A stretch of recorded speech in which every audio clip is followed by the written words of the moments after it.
Welcome to the Town of Stoughton Board of Health meeting for December 18th, 2025. My name is Andrew Tibbs. I'm the current chair of the Stoughton Board of Health, Stoughton, Massachusetts.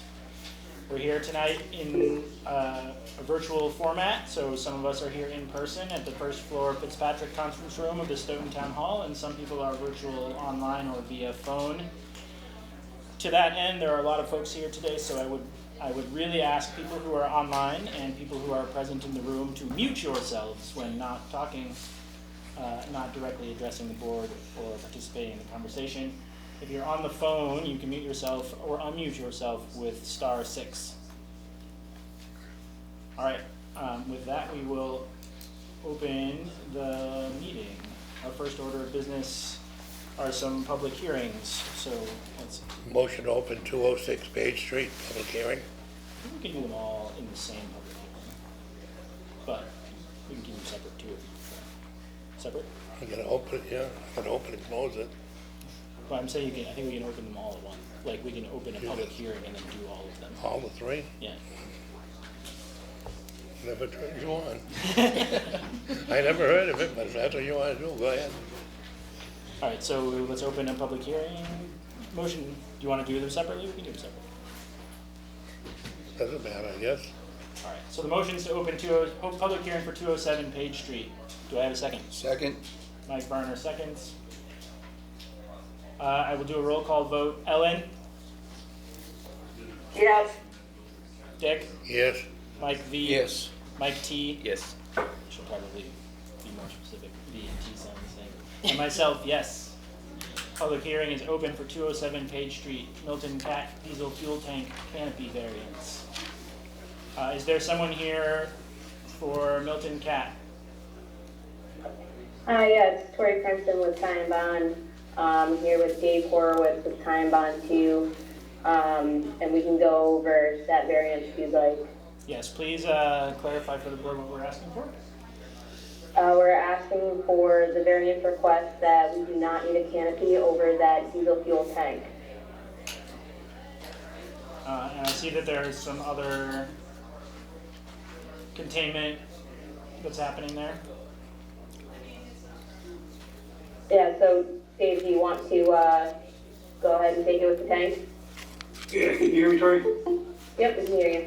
Yeah, my name's Dave Horowitz, with Time Bond, doing all of their fuel management services for many, many years. What Milton Cat has out back there is a 2,000-gallon above-ground storage tank. That's constructed of double-wall steel. It's inside of a steel containment dike, and that dike has rain flaps. And in peripheral around the facility where the fueling is, they've got flow control devices. So really, not a lot of reason why a canopy would really get us anything here. They've got a really state-of-the-art, excellent fueling system.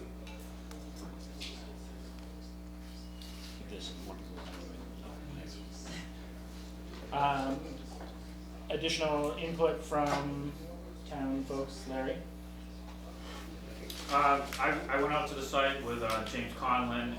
Jim knows more about this than I do, but basically I think the most important thing is the containment, the apron around it, the shut-off valve for the drainage system, the double-wall steel tank, all that is more important than the canopy, which is more, in my opinion, more for there's a lot of tanks in the state that don't necessarily have canopies, so it's more about containing spills than it is about shelter from the rain and snow, especially when the wind's blowing, it might not be effective. So I mean, I would support the variance, but I would also, if the board wants to hear from Jim, he knows more about it than I do. Jim? Yes. Would you add anything to the summary? Oh, yes, I have a presentation if you'd like to see photos and so forth. Sure. Give me a minute.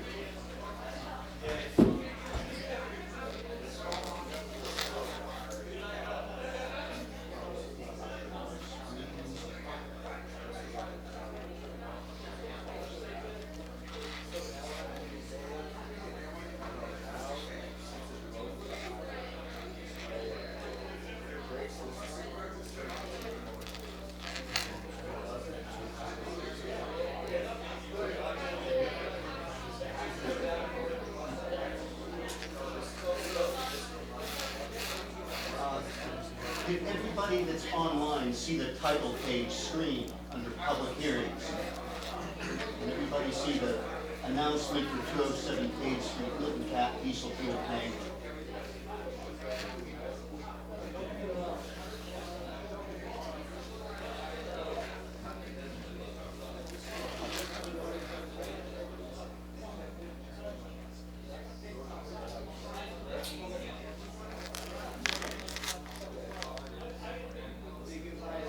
Tori, are you still there? Through the chair.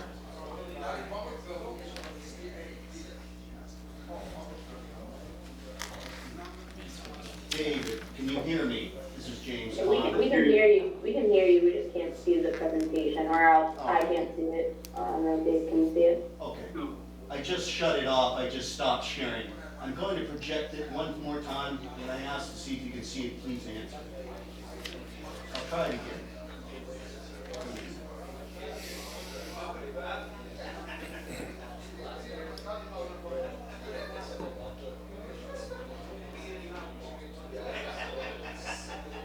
I'm sharing the screen right now. I'm about to project the presentation. Yeah, we can see the screen. Give me a minute.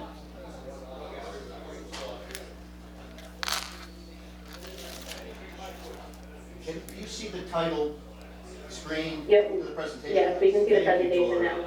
Here's the opening. This is the public hearing notice for this meeting. Feel free to read that if you like, or if not, you're satisfied.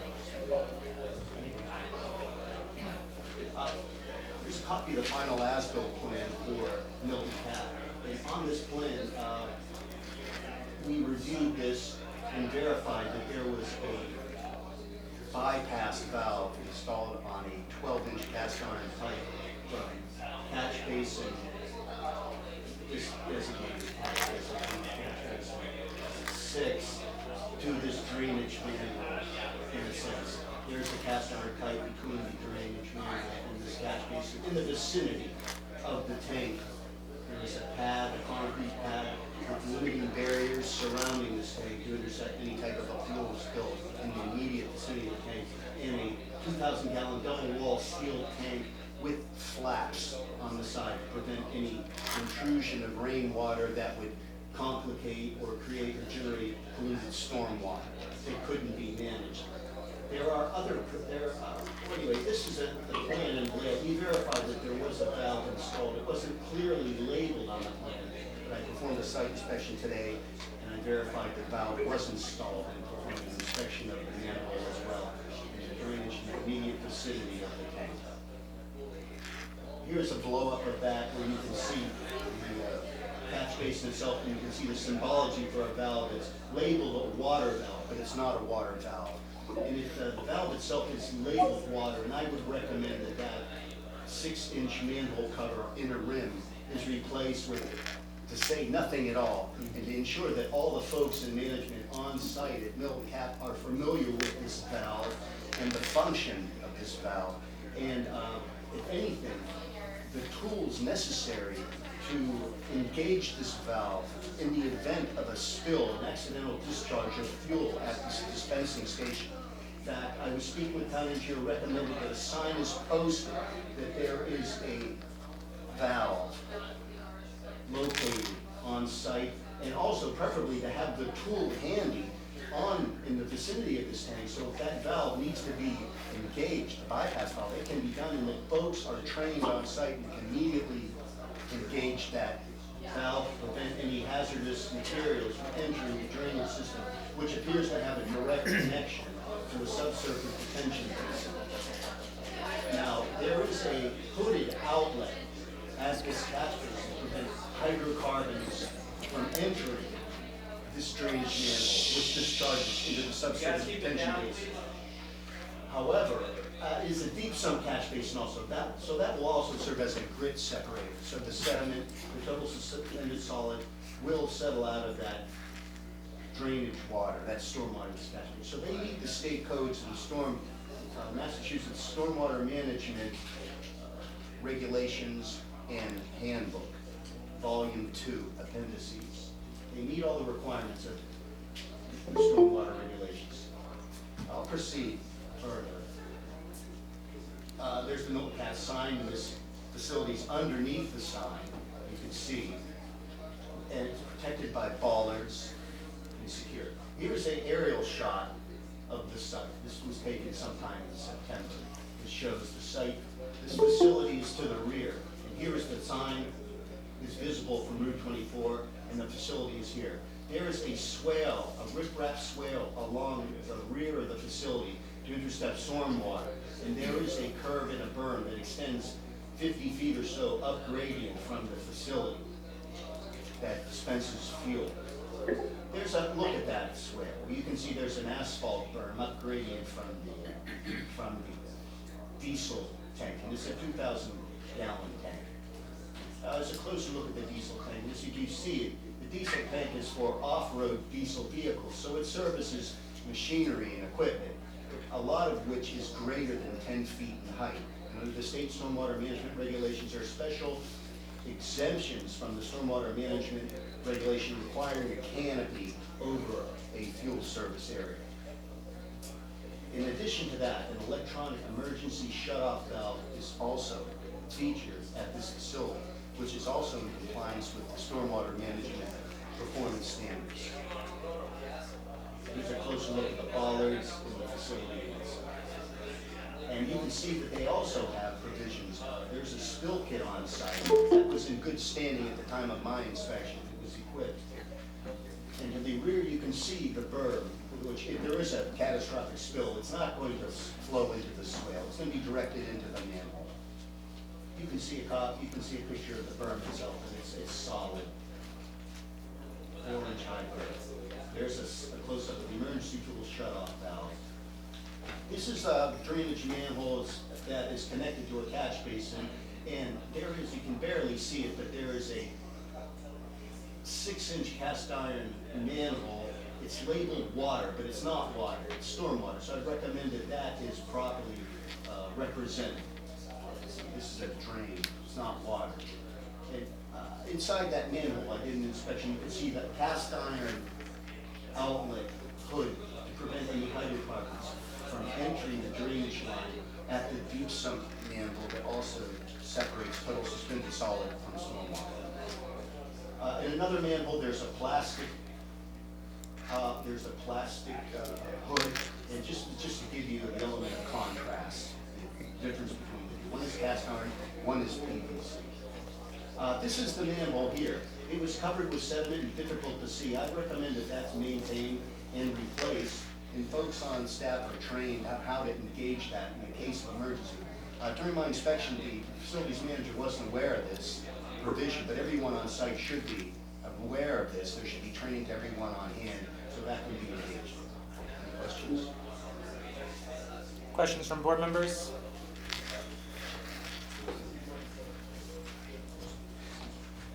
For Jim or the Milton Cat folks?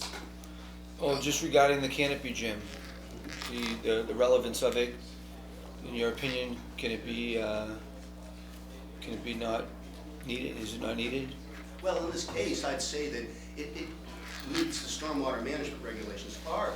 Our local regulations require hazardous materials stored outside to be uncovered. That's what the language says, and I extended it to the fuel storage area with an effort to improve stormwater quality on construction sites and so forth.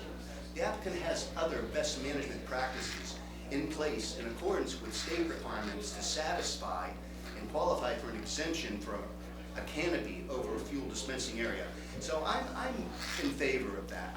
I don't have any objections to it as long as there's management practices that folks are going to maintain the area and train folks, engage this valve to also provide the tools in the immediate vicinity of the dispensing station under those conditions of approval. I don't have any objections to issuing an experience. Any questions from members of the public? Sorry, Dick, go ahead. Dick, you go. Dick first, then. We have this bylaw that's put in place for a reason. If we're gonna ignore it, we should either write it out or follow it. Too many times, these developers hire these engineers and they do all this work, costs a lot of money, and something gets forgotten and it comes to us. And we gotta let it go. But if it's in the bylaws, it either should be taken care of or we should write it out. I'm not against this because they do have a beautiful project there. But I don't think it's right if it's gonna stay in there and we're just gonna ignore it. Because someday it's gonna come back and bite us. We could update the bylaw to include some of the provisions that they've taken here. I think that makes the most sense. And I'm willing to do that in the future. Any other questions from board members? Any concerns from abutters or other members of the public? Going once, going twice?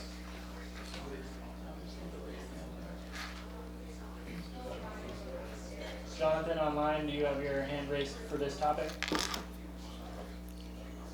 Sorry about that. I just want to offer a quick update when we're talking about big senior free generation.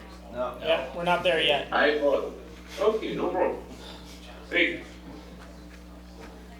I'll make a motion to grant the variance. Do you want to include anything about the valve training that Jim Well, mentioned? anything that Jim says that we should be get done, we should do it. Put that in it. All right. I'll let Jim handle that part of it. Do I have Mike T. seconds. I will do a roll call vote. Ellen? I agree. Dick? Yes? Yes. Mike Varner? Yes. Mike T. Yes. And myself. So granted. Good luck. I want to make a motion to go out of order and take C, which I think is going to be very fast and get that done. Should we close the public hearing for Close the, 207? I motion to close the public hearing on that. Do I have a second? Second. All in favor of closing public hearing on 207 Page Street? Ellen? I agree. Dick? Yes. Mike Yes. Varner? Mike T. Yes. And myself, yes, so closed. I have a motion on the table to take the next public hearing out of order and do C first. So do I have a motion? Do I have a second for that motion? Second. All in favor, Ellen? Yes. Dick? Yes? Mike Varner? Yes. Mike T? Yes. Myself, yes, so moved. Do I have a motion to open the public hearing? No move. Do I have a second? Second. So this is opening the public hearing on the discarding of refuse and or the use of refuse as fill. All in favor, Ellen? Yeah. Dick? Yes?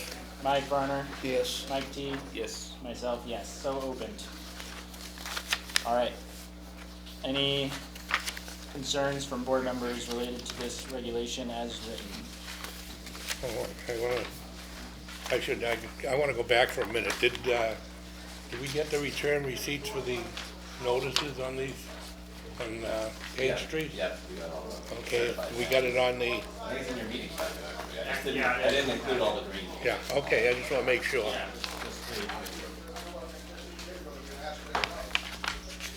All right, so regulations related to fill. Took a stab at it, I put the language in there, after discussing with several different groups, engineers, engineering department, contractors. So this is kind of some language I put in there as far as, what, may be allowable as fill. And language that actually talks about, abandoning stuff like septic components and in-ground pools so that it may be exempt. All that they need properly crushed and abandoned for the standards, so, but that's not what it's meant to. Any questions from board members related to the proposed language update? No, my question is, do we have, or will we be seeing the adult-only stores? Well, that's coming up, we skipped that one for now. Oh, okay.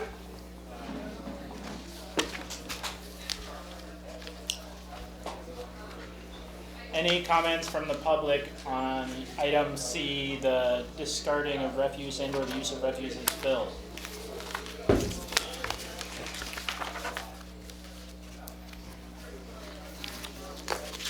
My moderator training says I should wait 20 seconds.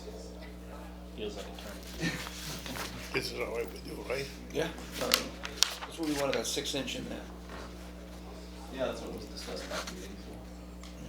Hearing none. Motion to approve. I have a motion to approve. Do I have a second? Second. I will take a roll call. All in favor, Ellen, Yeah, Dick, Yes.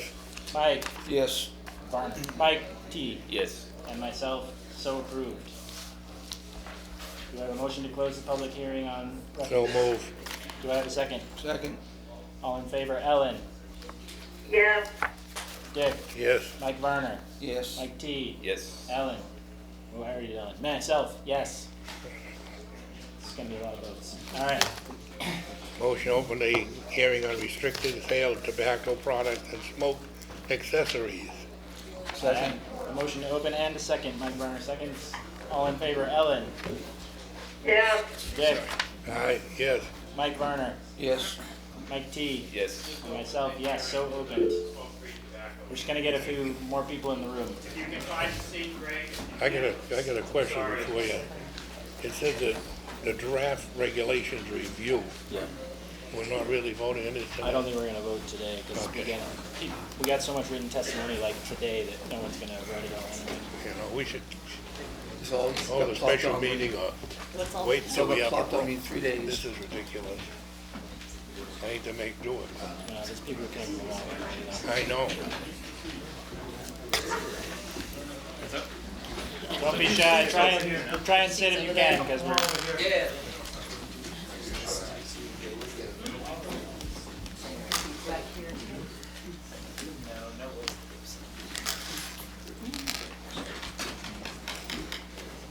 Chairs here. 3 more over here, 4 more over here.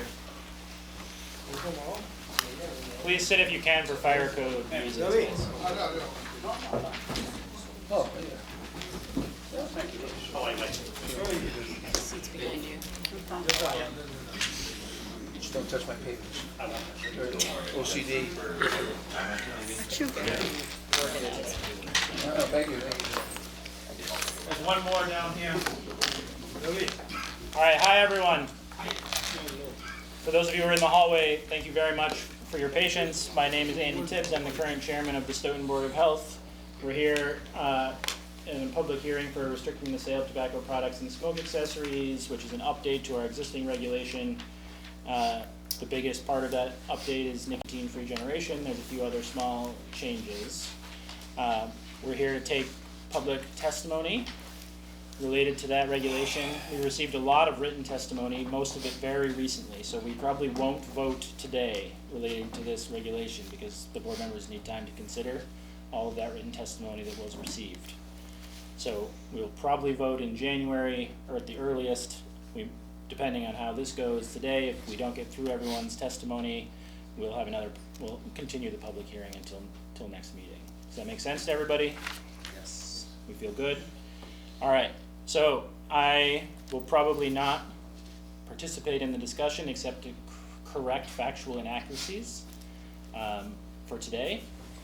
But board members can ask questions. I might ask questions as you give your testimony. We'll try and alternate pro-con if we can, or if there's interest. Please try not to repeat a point that someone else has made. And please try and keep your remarks brief. I won't set a time limit, but there's a lot of people here, and if everyone wants to talk, we're going to be here a long time. So is everyone okay with those ground rules? Yes. All right, who wants to go first? All right, over here. Also, please step at the end of the table and say your name for the record.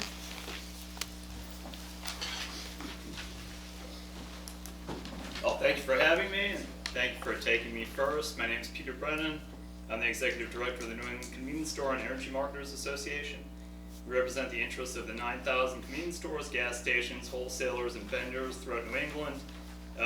We're headquartered in Stoughton, right up the street. And, we pay taxes to the town. We have several retailers in town, and this is a big issue for us.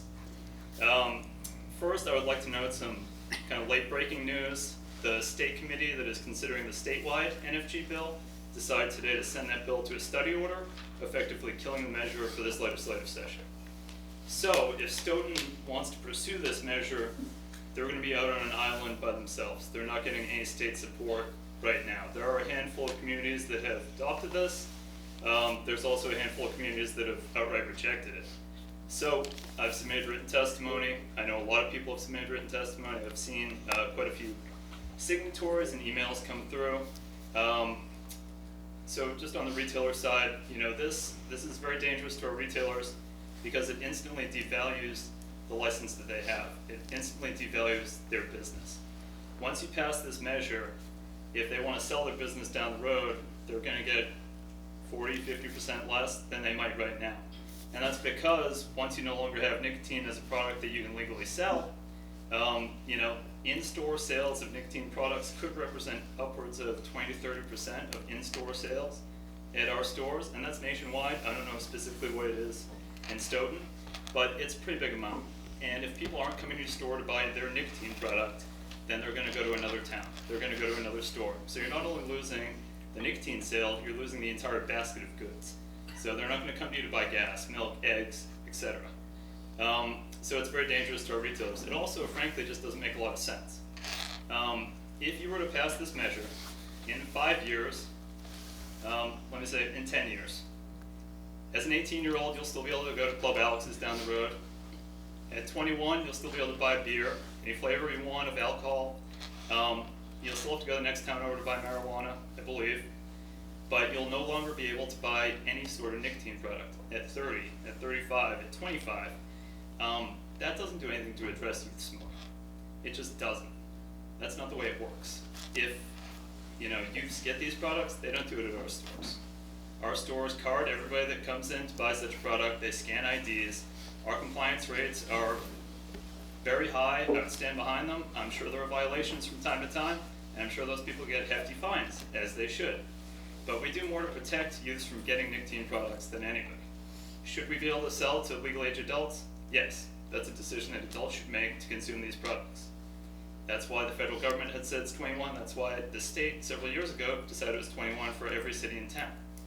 So this really would just be a slap in the face to our retailers, and it would not impact youth nicotine rates at all. I would just also like to add that there are several, at least two that I'm aware of, and sorry to single you guys out, members of the board that also work for the Department of Public Health. Department of Public Health sponsors many of the advocates through grants that are here today from other towns to testify in support of this proposal. I would kindly ask that those board members recuse themselves from deciding this, because if they work for the state, if they issue grants to tobacco control advocates, then they can't have a balanced mind and a balanced approach. I won't take up any more of your time. We're in opposition to this. I've submitted written testimony. I'm happy to take any questions. Questions from board members? Do you know what part of your 20–30% sales that are nicotine relevant are profits? No, that's just in-store revenue, so I don't know what profits are. Because I think that the profits for cigarettes are pretty low. The margins are low. I mean, there's an enormous tax on them. And in Massachusetts, we can already sell so few nicotine products anyway due to the flavor ban that we've already eliminated that part of the market. When you hear about kids using flavored vapes, other flavored products, they're not buying them in our stores. They're probably not driving, to New Hampshire. They're probably just getting them online. And I agree we need more control over that. We think that people should have to go to licensed facilities so you know what you're buying. You have the tax stamp, you have the FDA's approval, or inspection, because otherwise you don't know what you're buying online. And that's where you're going to push people. You're going to push people into the illicit market. We've seen that happen. We've seen when the state banned flavored products, everybody just went to New Hampshire. Maybe they went to Rhode Island, primarily New Hampshire. New Hampshire's loving that policy. They would love NFG even more. Thankfully, the state, weighed the merits of this proposal. They decided to reject it, and we hope that Stoughton will too. Thank you for your testimony. Thank you.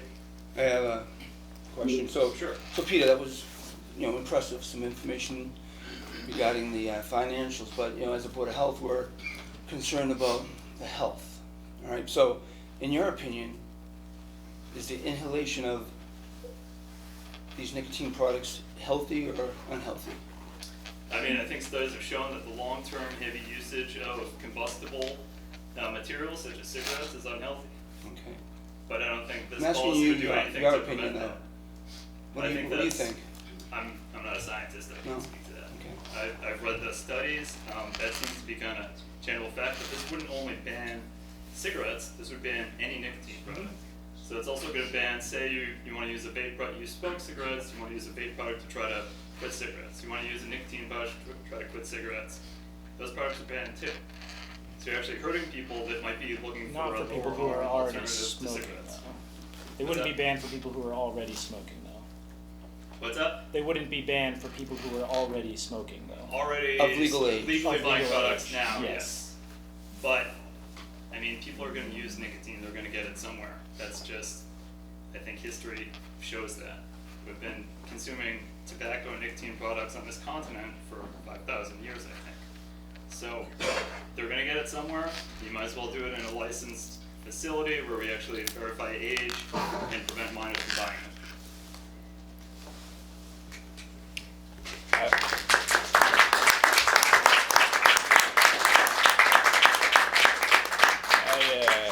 I would also like to add that although I do work for the Department of Public Health, my decision or vote on this matter is in no way representative of the Department of Public Health, and it does not reflect upon that agency.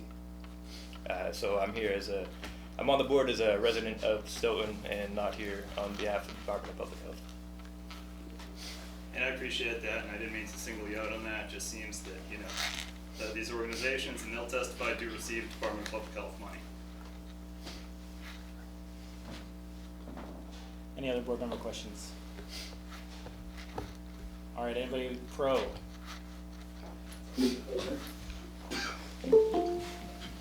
We see you online. We haven't forgotten. Hi. Thanks for opening this up. My name's Kate Silbaugh. I'm a professor of law at Boston University. What's your first name? Kate And I'm sorry, your last name again? Silbaugh, S-I-L-B-A-U-G-H. I specialize in the legal interaction of youth and adolescents with the legal system. And I was also, I co-led the effort to bring nicotine-free generation to Brookline 5 years ago. A couple of things I want to say about that. One is that there is a tobacco playbook. So I think it's important for people to be working with facts. Every retailer in Brookline is still open and still thriving 5 years after the adoption of NFG. It's also the case that every retailer here will continue to sell nicotine. They will continue to sell nicotine, and they'll continue to sell tobacco products. They will simply not be able to expand their user base down into today's Stoughton youth. But this is not a restriction on a retailer using their license to sell nicotine. Every single customer that is in the customer base right now remains in the customer base. We're only talking about people who are not yet using the product. And this sort of genius of the NFG is that both for the consumer, who currently is dependent on the product, they can continue to purchase the product. And for the retailer, they continue to sell to their current customer base. Our question is, what do we want to do with the next generation? What do we want to do with them? And almost everyone, as you guys know, who uses these products wishes they didn't. According to the CDC, this product is as addictive as heroin. People attempt to quit and can't quit. The tobacco industry itself is committed to getting people to start while they are still too young to be good decision makers. And in fact, 95% of users of nicotine products begin as teenagers. They begin while they are still adolescent decision makers. So there really aren't adult users making this choice, because once you begin using this product, it is incredibly difficult to stop using it. And that's also a part of the tobacco playbook. To get people to make the decision to start while they're bad decision makers, and then to have them physically dependent on the product. Okay. What we are trying to do here is to say of that next generation, why don't you take, say, the $3,000 or $4,000 a year that people spend on this product if they're users, and spend it somewhere else in Stoughton? Why don't you spend it at the retail shops? Why don't you spend it at the deli? Spend that money someplace where it's not on a product that, if you continue to use it for the rest of your life, has a 50-50 chance of killing you. So the NFG is designed not to hurt retailers, but to help retailers in Stoughton, because these youth will grow up with that money in their pockets and will grow up healthy and never become dependent on this product. If this goes on for 50 years, it will hurt the industry. The industry's not entitled to make its profits on people's health and bodies by addicting them. This is a very different product than alcohol or cannabis. It is far more addictive, far harder to quit, and far deadlier than any of those products. It is, in fact, the #1 preventable cause of death in the United States and globally. The only reason it's still available for sale. While products like asbestos, products like PCBs are taken off the market, the only reason this one's still available is because people are addicted to it. And that's why NFG leaves those people alone and treats them compassionately and says, you're already using this product, you remain covered, and you can continue to purchase this product. But for those that never develop that dependency, it says it's time.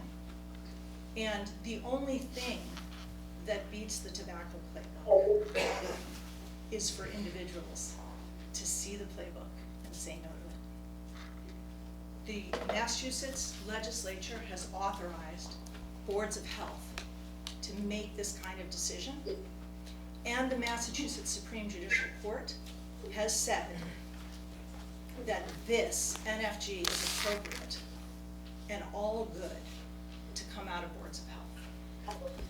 That was litigated against Brookline, and it went the whole way up, and the Mass SJC gave it the thumbs up. And it's true that your jurisdiction is to think about health, and I can't think of very many things that you could do that would be more compelling than this. So I would really urge you to do the courageous thing and pass NFG. Thank you. Questions from board members? So we all know that heart disease is the #1 killer in the world, right? Does everybody know this? #1. Cancer being #2. Nicotine is an arthroconstrictor. Right? So when you use nicotine, it constricts your arteries, causing inflammation. In which in the long term, you know about cholesterol, ApoB, which comes in and fixes that scarring, which is an eventual death sentence. Right? The carcinogens are cancer causing. So now you have a product that is the #1 and the #2 causes of death. Hope everybody knows that in this room. Thank you. Any other questions from board members? All right, let's go online. Jonathan. Hey, thank you. Yeah, I'm just, I've been a Sorry, for Jonathan. years. Sorry, Jonathan. Please state your name and address for the record. Sure. My name is Jonathan Bowen Leopold. I live on Bergen Parkway in Quincy, Mass. And I'm a member of Cambridge Citizens for Smokers' Rights with Stephen and Emily. And I'm not really testifying. I've been smoked for years, and I'm doing very well in mental health recovery. I've been on helpful meds for years. You know, they help save my future. I completely depend on black coffee and smoking tobacco cigarettes to pay attention and be a productive worker and citizen. I do not like non-smoking. Non-smoking is one of the worst things for mental health. It causes anxiety. You know, a lot of our founding fathers here in Massachusetts and people descent from them were tobacco farmers and produced some of the best tobaccos. And, you know, I find nicotine-free generation to be ridiculous, and they shouldn't be ruining the rights of 25-year-olds. I mean, if you can drive a massive pickup at 17, you should be allowed to purchase a pack of cigarettes. So I strongly disagree, and I really don't see it.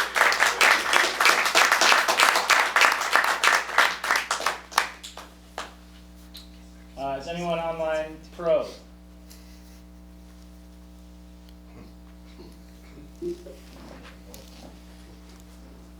Someone else from the room pro? Hi, my name is Ross Merkin. I'm a resident of Melrose, and I'm an oncologist. So I'm a physician, I'm a doctor, and I treat cancer. So, you know, there are a lot of people here today who can tell you details about how this program works and why it works, why it has worked in the places that have adopted it. But I'm going to focus on telling you about my experience taking care of people who suffer and die from smoking-related illnesses. So I work at Massachusetts General Hospital. Been an oncologist for several years, and you know, I've seen a lot of devastation even in just that short amount of time. I'm here to urge you to adopt nicotine-free generation because I think that it will improve the health of our youth and save lives. More than half the patients I care for have a cancer that was caused by tobacco use. And not necessarily just smoked tobacco, but other tobacco products as well. And the use of nicotine products often can be used in conjunction with tobacco products which have more carcinogens. Many of the people who I've cared for have died from their cancer, from their tobacco-related cancers, and many of them began using tobacco in their teenage years. It's well established, as Kate has mentioned, that once someone becomes addicted to nicotine, it is extremely difficult to quit. I can tell you from my personal experience taking care of people who have become addicted to a variety of substances over their lifetime. Almost every single one of them tells me cigarettes was the hardest thing for them to quit. And that is also often the last thing to go, and sometimes never goes, and ends up being still the thing that takes their life despite a prior addiction to heroin or other kinds of substances. Tobacco can even cause cancer in relatively young individuals. I'll tell you a brief story about a man that I'm taking care of right now who started smoking when he was a teenager. In his 50s, he was diagnosed with cancer of his voice box. And I think as all of us here in this room can probably agree that our voices are very important to us. Our ability to speak and communicate is one of the things that allows us to have meaningful interactions with others. So this gentleman unfortunately needed to have surgery to remove his voice box. He permanently lost his ability to speak in the attempt of trying to cure his cancer. And then 6 months after that surgery, his cancer still came back. So he had surgery, he had chemo and radiation, his cancer came back. And currently I'm treating him in the hopes of just trying to prolong his life. This is not a curable cancer, but he will die in the next year. He will die of a cancer that was caused by tobacco use. And the biggest, most upsetting piece about this is that this was a 100% preventable death, as are almost all tobacco-related cancers. Preventing young people from ever becoming addicted to nicotine is the most effective way to reduce the enormous toll that tobacco continues to take on our population and civilization, and especially on people who have yet to fully develop all of their most advanced decision-making capabilities cognitively. Preventing deadly cancers by stopping youth from becoming addicted to tobacco products is why the nicotine-free generation policy should be implemented. Because by protecting young people today, we can save countless lives tomorrow. I urge you to adopt it and protect the next generation from the preventable suffering that is caused by tobacco use.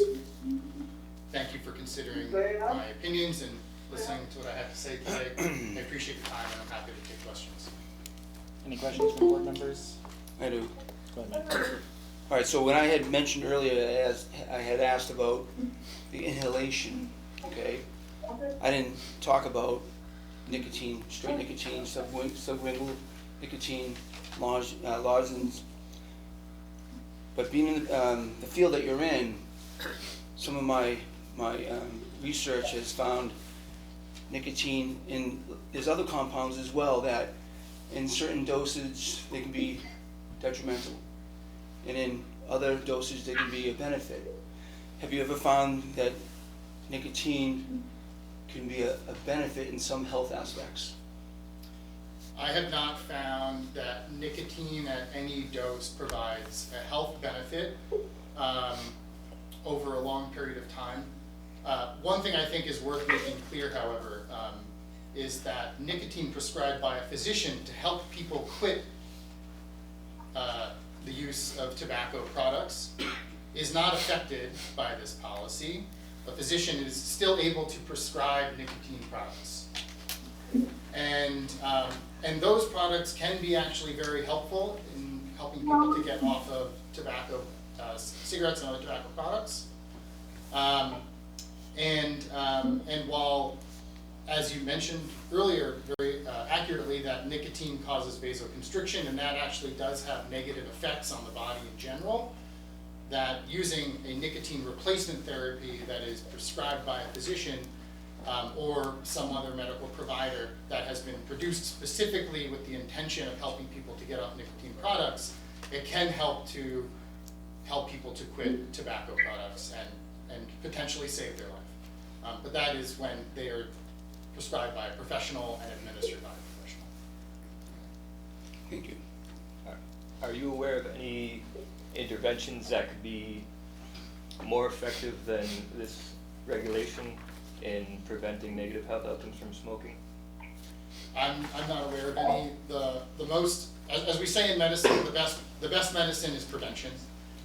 And I can't tell you how many different aspects of my career shows to me that is true, not just in nicotine, but in all aspects of human health. And preventing people from starting to use tobacco products and becoming addicted to nicotine is the best way to prevent long-term complications of its use.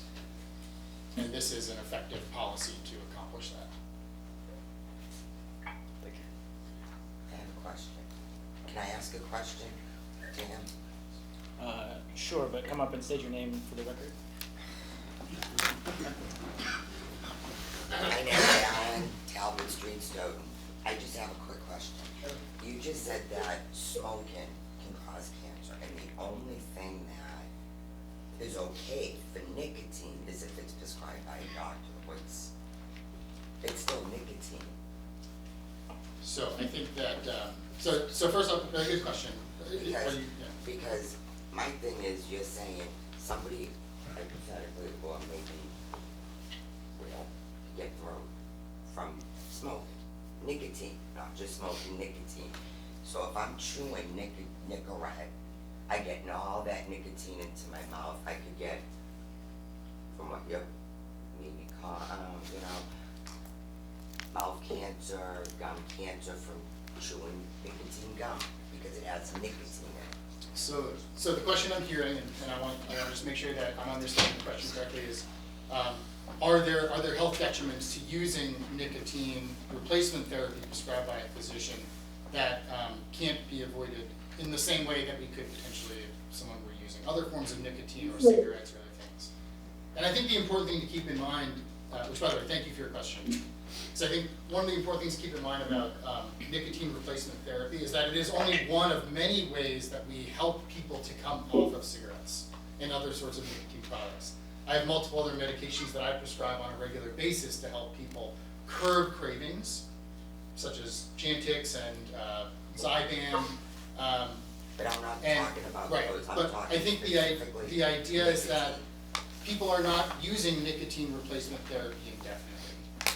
The idea is that any nicotine replacement therapy or other medication that's used to curb cravings is used for a transient period of time under the guidance of a healthcare provider to eventually get someone off of those things entirely. That is the ultimate goal. Because, as you point out, long-term use of nicotine still is associated with health effects that are negative. So we do not aim to have someone on nicotine replacement therapy indefinitely.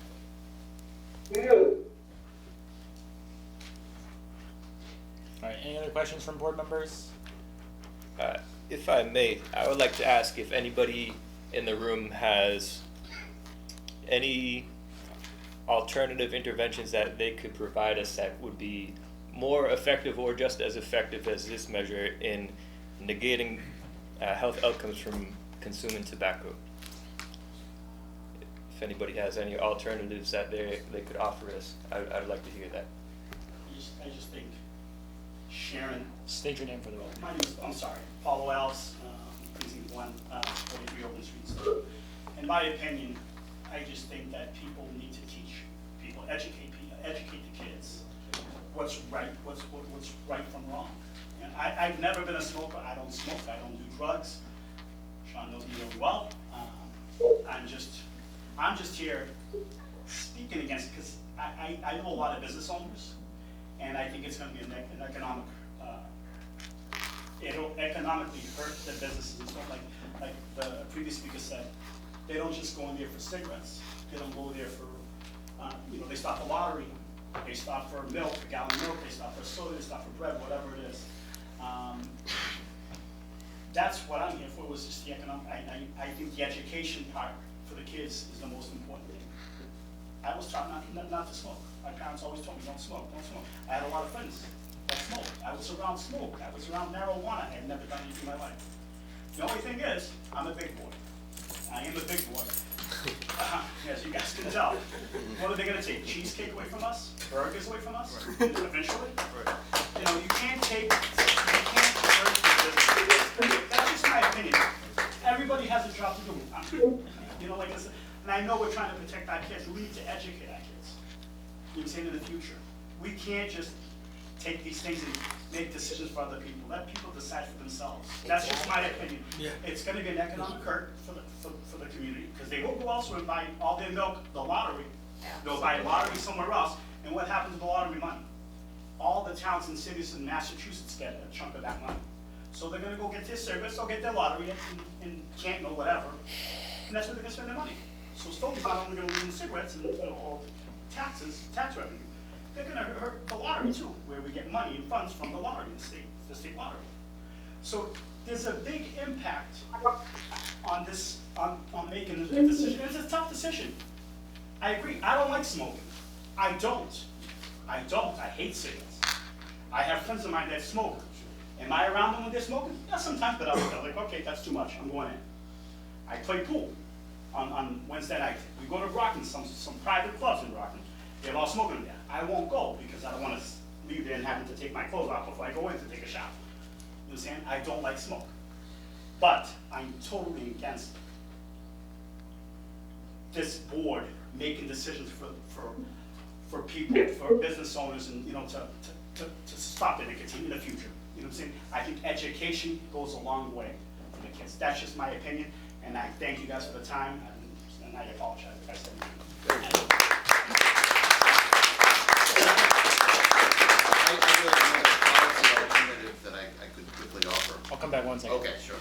So, I have a question for you. So, I don't think anyone in here would disagree that education is important.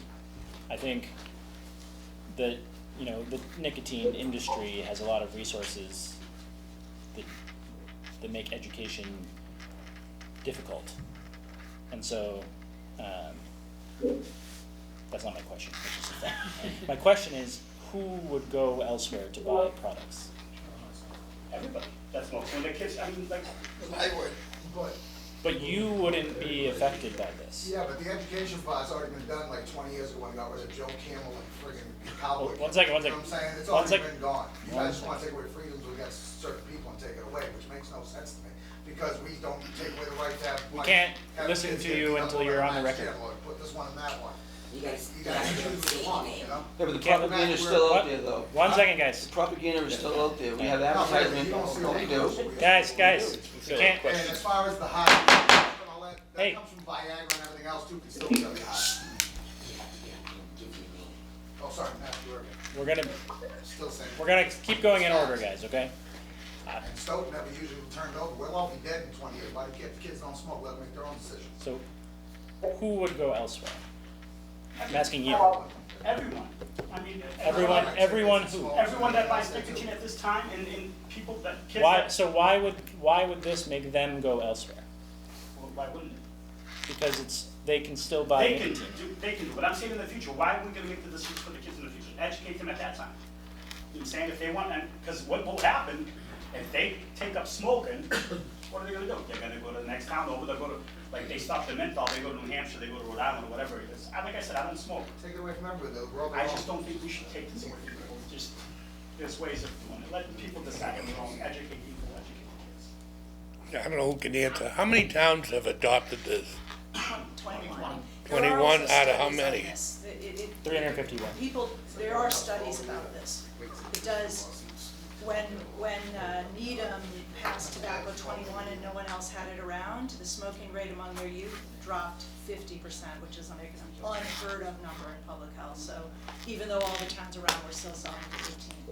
So that question of who goes next door, some very determined people will, but an enormous number will simply not use. So that there's a lot of research on that. But are those people that are not, that percentage that is not buying, are they educated? Are they getting all the education, they've just decided that they want, and they're not the ones that follow and decide that they want to do it for themselves?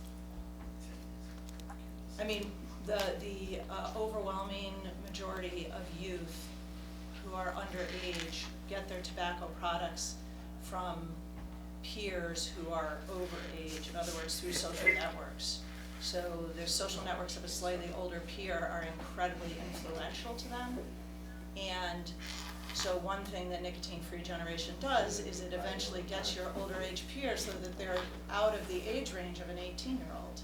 And they're no longer in the same social networks. So the desire to smoke is dramatically reduced when there's a few year older peers around you who are using the product. And this is kind of, the social networks effect is also well shown in public health literature. I just want 2 seconds, that's all. Hold on, guys.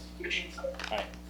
2 seconds. Yeah, no, and I understand everything everybody's saying, I really do, but the desire to smoke is, like I said, it's an urge that people have.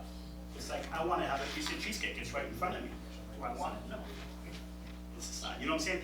I just giving you like different theories, you know what I'm saying, because heart attacks, yeah, heart attacks is I will disagree there, because I think that the chemical dependency for nicotine is different than the physical desire for oh, cheesecake. no, I understand, but I'm just trying to use like an analyzation, like processed meats. I go to the doctor, don't eat processed meats, what are they gonna do? No more bologna, no more ham, you know, say, let's stop that, no. Just, it's education, I've lost a lot. All right, I did tell you you could go next. Okay, Answer and Michael's this is question. just a response So, to the question. stand up, state your name for the record. I'm Mark Gottlieb from the Public Health Advocacy Institute at Northeastern University in Boston. I just wanted to respond to your request asking whether there are other policies that might be considered to be as effective.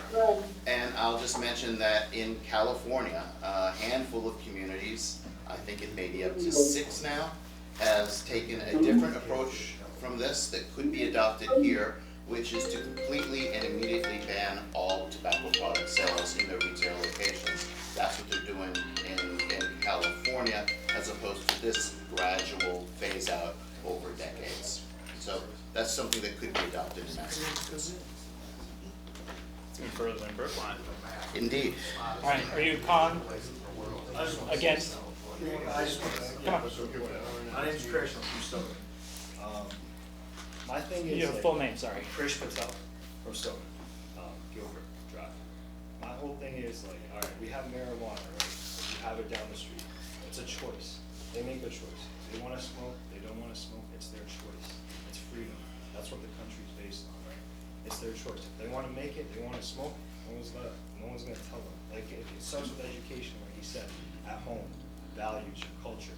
They want to smoke, not smoke. It starts at a young age. That's the education aspect that you're taught and brought up. You know, no one told me not to smoke or anything, but I know like I shouldn't smoke marijuana. Like, it's just not good for you. You know, and people that want to smoke it, smoke it. You know, like it's freedom of choice. At the end of the day, it comes down to freedom of choice. You can't ban a whole generation. Tell them you can't smoke, because what's going to happen? Retaliation. They're going to retaliate against that. They're going to go find it somewhere else. Like someone said, they'll grow it. Like, you know, you don't know what the repercussions will be when that happens. The only thing you do know is if you have it legal here, and it's like through convenience stores or something, at least you're monitoring someone of age of 21 who can still get it. You know, if you do it the other way, it's like you don't know the outcome yet. You know, denying a whole generation, it could be like up in the air. You know? It's all I just say about that. Questions from board members? I have one if not. I got something, well, go ahead. You first. So I think it's about desensitizing and not normalizing this. You talk about prevention for kids. You talk about advertisements. You're saying Joe Campbell's, they're not gone. They're not gone. There's an entrance right across the street from the Home Depot with two women glorifying vaping. What do you think young girls who pull into that parking lot think when they see that? Anybody ever see this? No, Anybody ever see this? Sir. They choose to go. Hey, sir. Right? They choose. You talk, I You want talk. no one have choice to All right. You want no one have choice to go to the store, no one chose to see Alex and go work there? It's Sir. a choice. That's the same Choice. shit he was just saying. Choice. And you won't even see these kids. She said the people underneath her, if they see us smoke, they're still gonna wanna smoke, right? But you guys are still giving us all the right to smoke, so these kids are still gonna see us. So what's it gonna take, 30, 40 years? Everybody in this goddamn room's dead before you see kids not smoking. You still haven't addressed We're all my, old. you still haven't addressed my. But point. Viagra, even My this point. Chantix commits suicide to. Are you serious? None Sir. of that stuff's Do you not see that healthy for poster? you. It's the same Who has thing. seen this poster? I haven't seen it. I have not seen Okay? that poster. It's there, I have all it, right? and I drive up there all the Yeah. time, I have And it. if you wanna get vapes out, go ahead and get vapes out, but smoking's been around way longer than all this man-made water, vape, kill you one shit. Tobacco was grown out the earth. You realize what the tobacco And company then puts, this guy's talking about California. puts California. into these? We're not, You've we're been not, getting out of everybody here. is You're more not educated smoking. than everybody else. All right, enough. Okay? And we're gonna follow. Enough, guys. You guys are a joke, man. Take away some other right tomorrow. You guys are not productive enough to work through the week, so you can only have sex on the weekend, because Yeah. you're losing all your sperm too. You can't even work around Learn that. your That's not product, true. learn your I knowledge. do know my knowledge, Learn very it. well. You don't like it because I talk about your gym. Learn it. Back, stop putting up. How many publicity chemicals, on- Enough, how many guys. chemicals are in them? Enough. Tons, Thank you for coming. tons, but it was my choice to Thank smoke. you. My mother and father both died from cigarettes, and it was their right too. Thank you. We're Enough. gonna help them in the future. We You know, appreciate you your can help feedback. 30 years Thank you. later, make them nice and fit, work out over at the gym.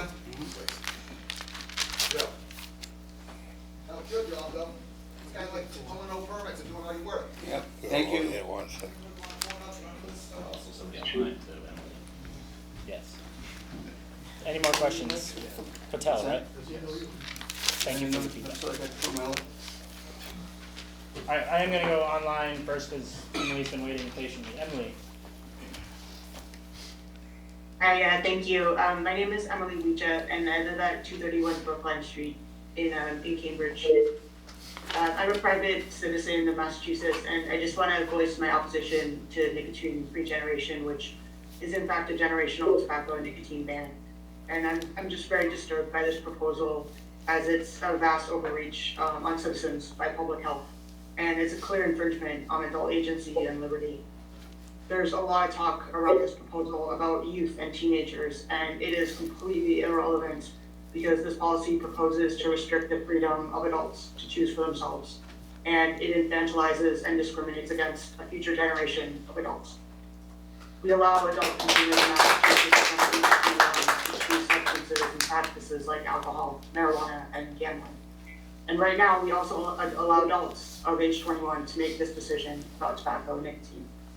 And I really think when you discriminate against different groups of adults and take away their agency, you ultimately make them feel powerless. So I ask you not to adopt this proposal and stand up for adult agency. Thank you.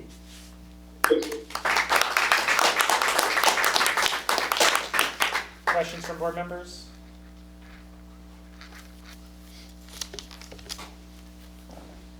Thank you for your feedback. Thank you. Hi, can I speak in favor? Sure, yeah. Okay, perfect. My name is Isabel Tashi. I'm a senior from Needham High School. Do I need to spell my name at all, or? You can ask. If you wouldn't mind, yeah. ISAVELTASHIE. So I just want to say first that I'm not being paid to speak here.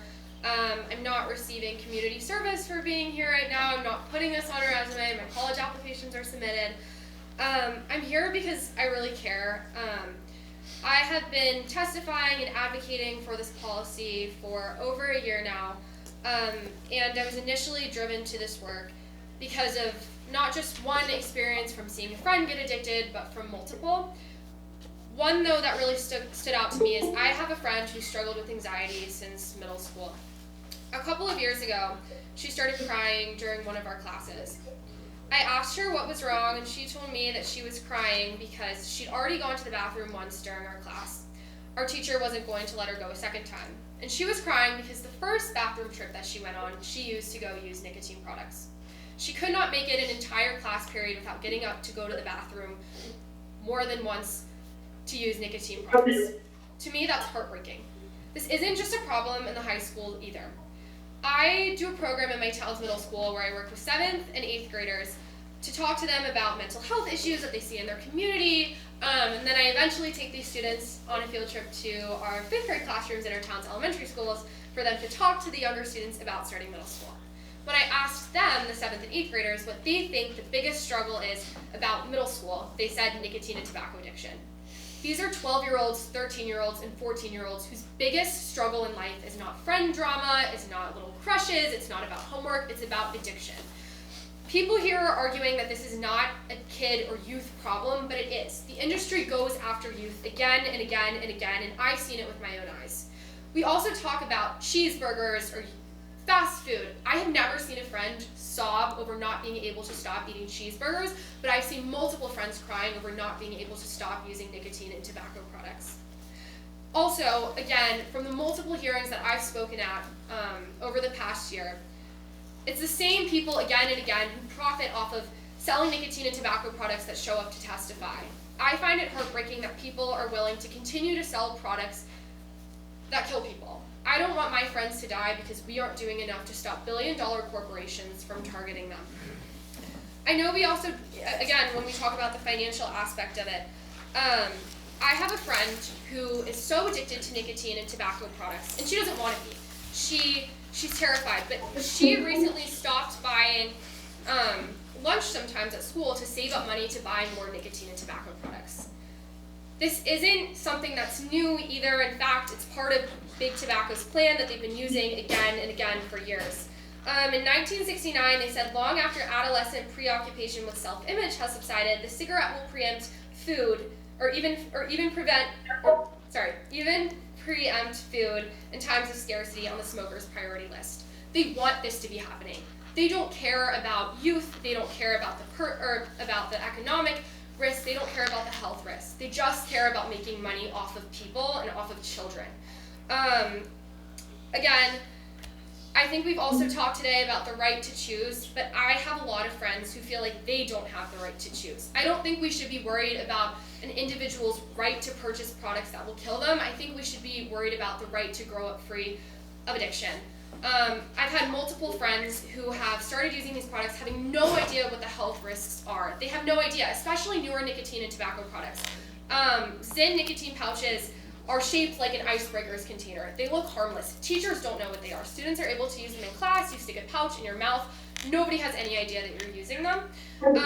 Again, the story that I told about my friend earlier who was crying in her class because she couldn't make it one class period without using nicotine products multiple times. She started using these products because she thought they would help with the anxiety that she was struggling with. They're named, like these products, their flavors were named things like cool and chill. So she thought that they would help her anxiety. And the industry does that on purpose. It's not a coincidence. They're taking advantage of mental health and a lack of education for youth. And that's not to say that, I know we've talked about today that we should educate youth instead. I serve on multiple tobacco prevention groups where I work with youth, where we try to educate people. I try to educate middle schoolers in my town, elementary schoolers. Education's not enough, and they don't have to be mutually exclusive. And you know, for all the educating that people against tobacco are trying to do, the industry is just spending more and more money to negate that messaging and send out ideas that these products are safe and that they're healthy, but they're not. Yeah, I think that's everything. So thank you. Yeah, if you have any questions. Thank you. Any questions from board members?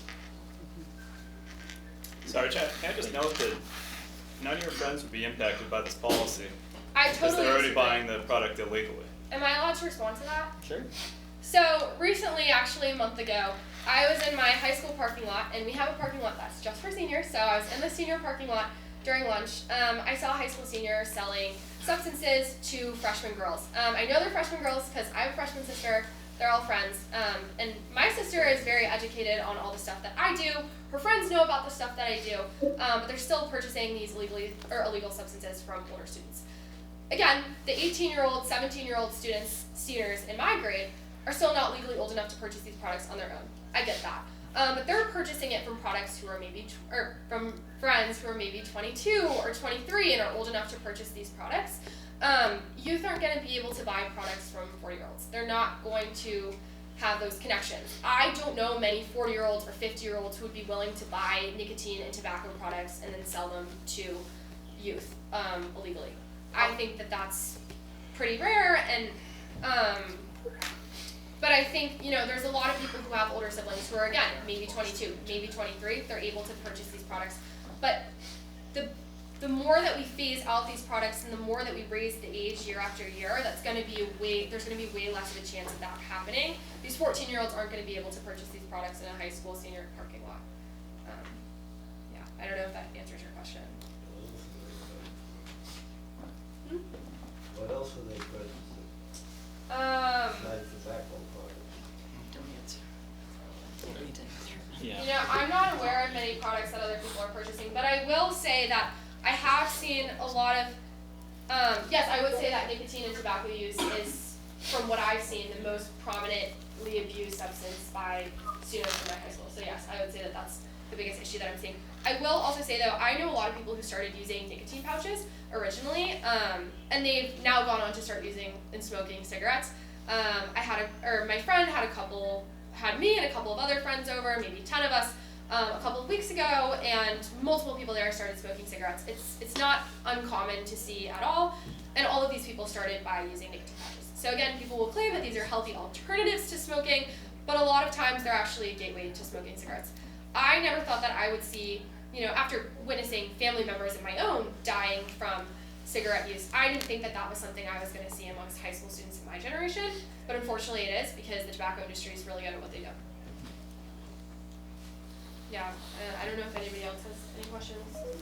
Yeah, so, Krish again, I was also in high school, and I had people selling like stuff like that too, right? But that's like, before, it doesn't matter if you ban it or not, because they're gonna still sell regardless. Retail stores are just a byproduct of that, you know? If they're gonna still sell it to kids, they're still gonna sell it. If you ban a generation telling no one can sell anything, they're still gonna get it. There's places you can still get it, and then they'll still be dealing with it. It doesn't matter. I think the argument is that it'll be way less common and way harder to do. And there's always And I think that people who sell things legally anyways. I think that you could make the argument that, hold on, I think you could make the argument that like the harder you make it, the less people will do it. I agree, and if you're gonna make it hard, you should do it worldwide or statewide. That way it's like universal and we're all on the Sure, same but baby steps, man. You gotta start. Right, it has to be local, you can't just pass You can't it just down call up the World Health Organization and be like, oh, those tobacco people. I mean, they're the ones that are targeting you, right? Like but it's not gonna help. All right, so guys, it's getting late, so we're gonna keep moving. Thank you very much. Thank you. Does anyone have anything new that hasn't been brought up yet? For pro, I mean, there's been back and forth on pro and con, so I'm not sure where we Yeah, are. I think we're on con, but Oh, okay. I will open it up. Stephen, online.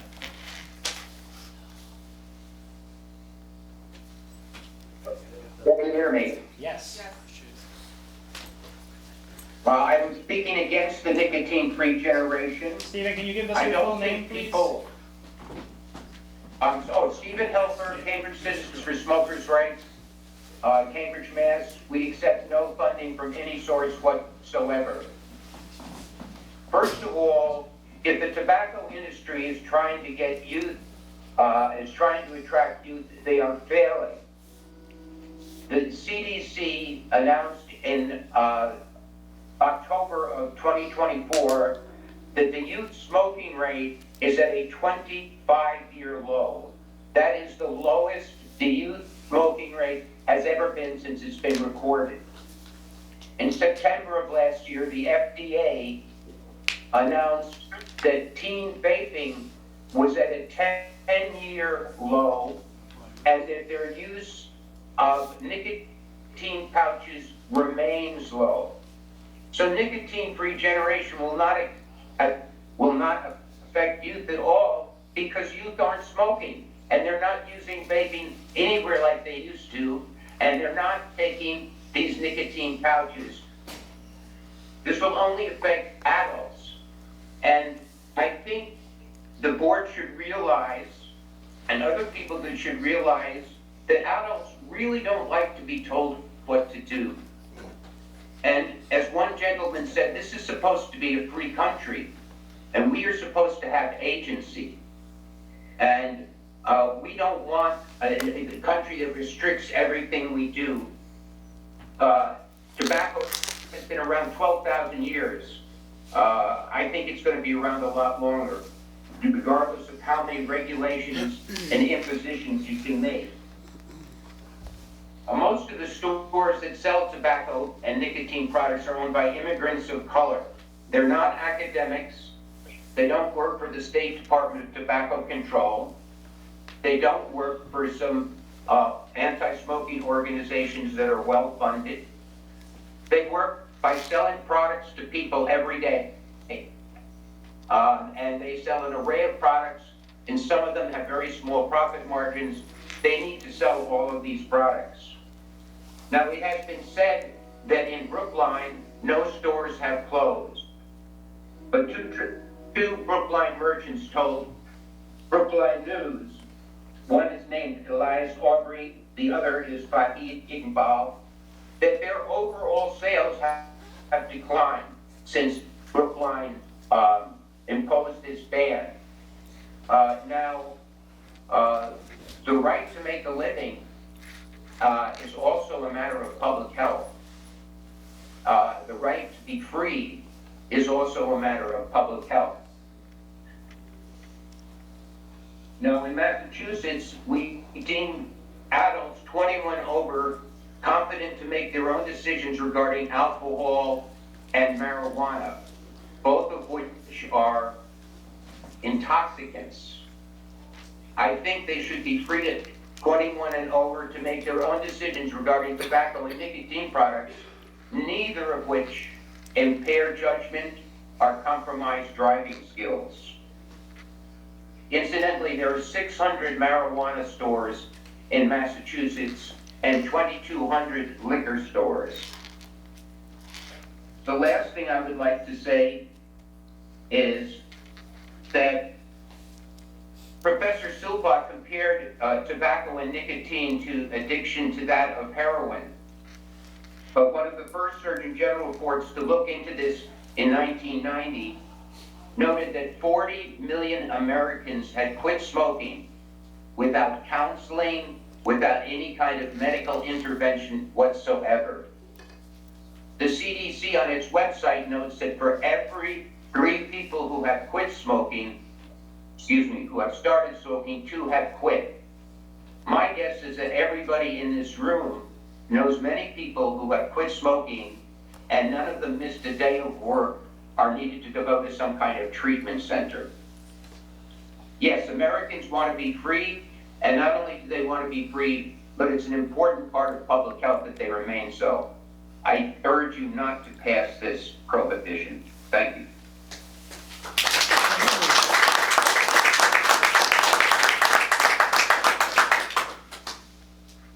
Any questions from board members? Yes.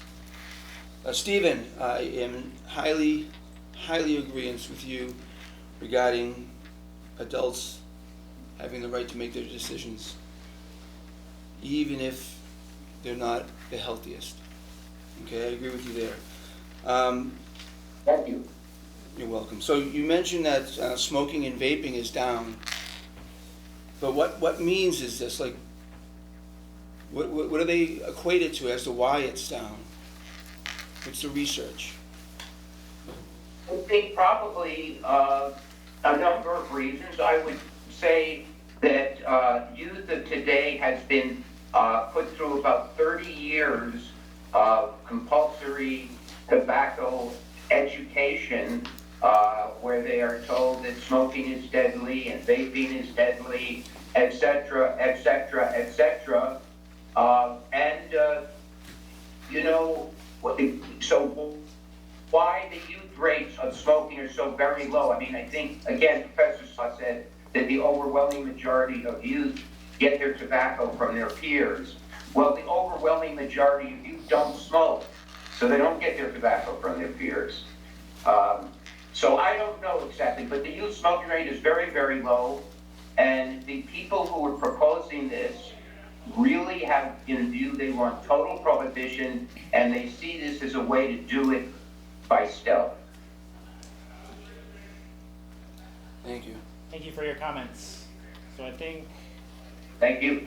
Yes. Losing track. Good evening, and thank you for offering us this opportunity to speak with you tonight. Maureen Busby, I'm Tobacco Prevention Program Manager, and I live in Melrose. I sent my written testimony already, so I won't repeat that here. I just have a couple of points I want to make. When I was here in Stoughton earlier this year, I shared information about the predatory practices of the tobacco industry. Smoking rates are down, thanks to the hard work of public health professionals long before me. The industry needs replacement customers. The products are new, but the playbook is the same. A quote from industry documents: "Hook them while they're young, and you have a customer for life." I was conducting store inspections yesterday, and among the many, many new products that's on store shelves, I found these. Spider-Man. I'm not even sure what this is. I think it's Yoshi. I think it's a Mario. And these are vape devices. Those are, you say marijuana. For liquid nicotine. I'm sorry, but this is my turn. You'll get your turn. And I want to mention also that there's been maybe rumors or reports or whatever that Ashland had rejected this nicotine free generation policy. I talked with the health director in Ashland today, and he told me that I could report to you that that is not true. That actually the select board wants to have a combo meeting, select board and board of health, and that'll happen probably early in January. I'm going to end my remarks with another quote.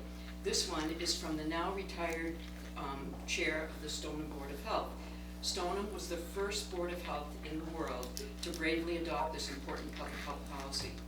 Not always a fan of tobacco regulation, he understood what this policy means for future generations of young people. When he cast his vote, he said, and I quote, "We do it for the kids." That's what he cared about most, the kids. Thank you. Wait, You have questions? I do. I just see that. I've never seen these things before.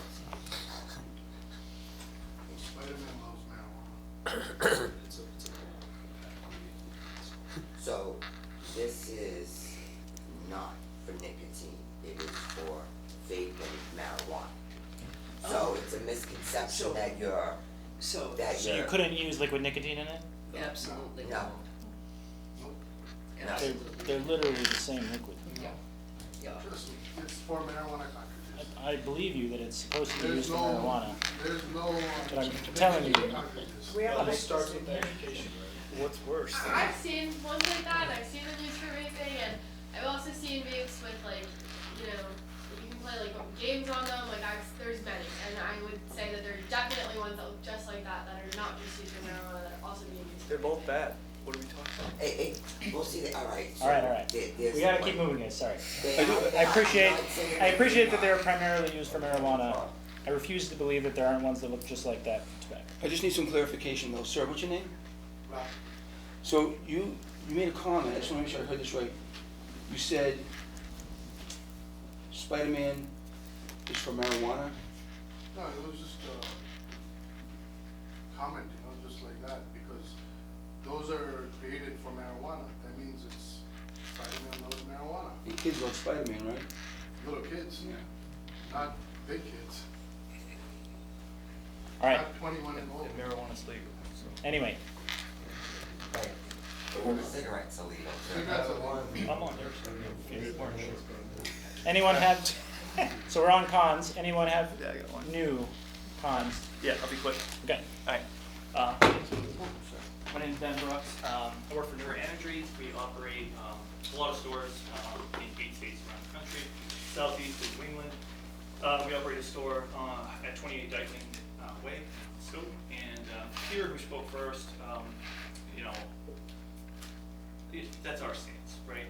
Same thing, like on the business side of things. I think that what we haven't talked about is this policy 20 years from now, right? So, is this good policy? I still can't really wrap my head around it. So, the easiest way for me is to pose a scenario. We do think about our frontline team members and the risks to them. Since the flavor ban, since requiring tobacco licensees to ID every single guest, regardless of if they're 80 years old, which by the way, we don't have to do for alcohol or tobacco, but we do it because it's state law. More aggressive interactions with people who maybe are traveling through from out of state or have just moved to town, don't understand the local laws. With this one, it's even stranger because the year is 2046, okay?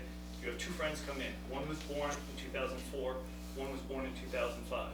Our clerk then has to deny, and they both are trying to buy a nicotine product separately.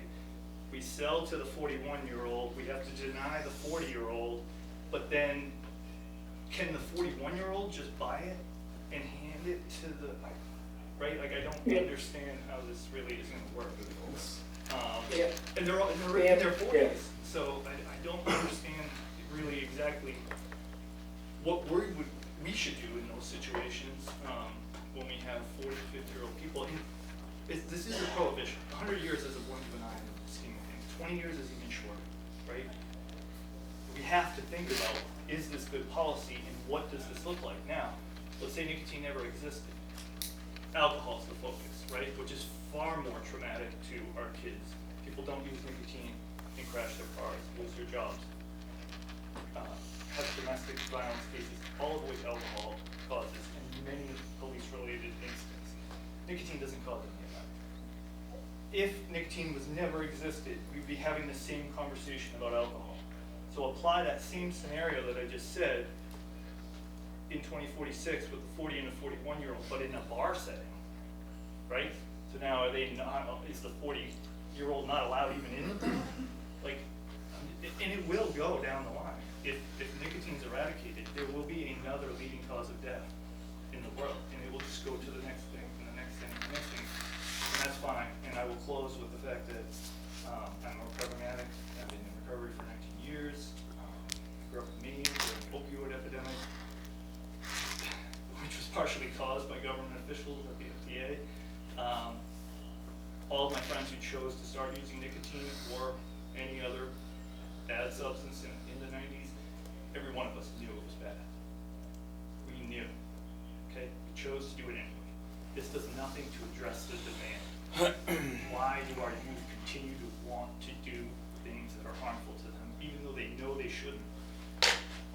I have a 6-year-old and 11-year-old, and I do not want even this freedom, as bad as nicotine and tobacco use is, it's a slippery slope. And they are an adult, they're just not an adult yet. And I'll close with that. Thank you.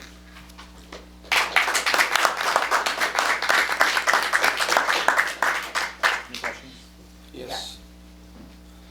So first off, I want to say congratulations on your recovery.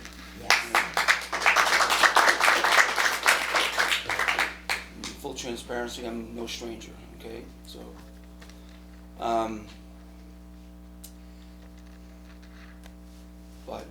so Dykeman Way, that's your store. I work for them. You work for them. So you mentioned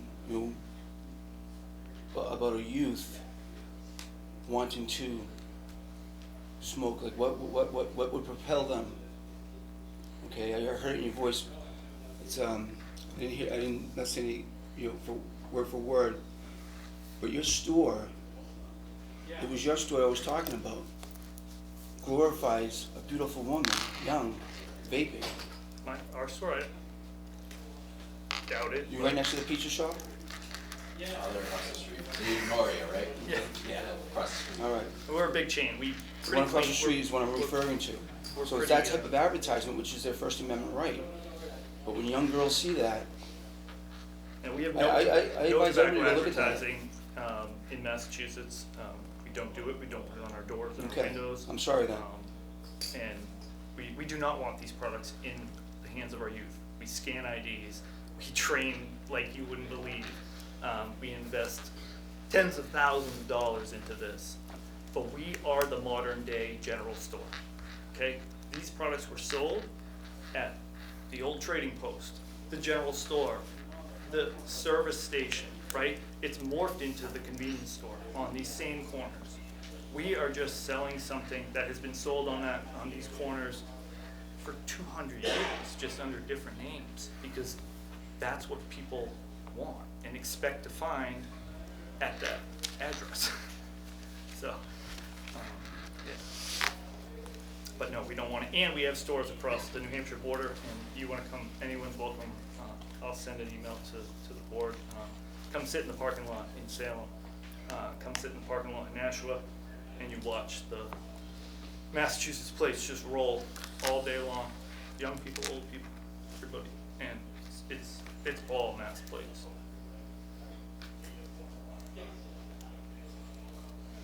All right, I think we're gonna start wrapping up. So if you have a pressing, I know there's at least one more person over here. There's two more. There's one more online and one more over here. Go for it. Alright, most of everything I wanted to say has already been said, so I will keep it very short. My name's Kendall Bennett. I live in Stoughton, 50 Connie Lane. I actually work in public health myself. I actually stand to make money from people using tobacco because it gets me work and gets me jobs and gets me stuff to analyze. But I am very in favor of this. I know that we really like our freedoms, and I think that's really important.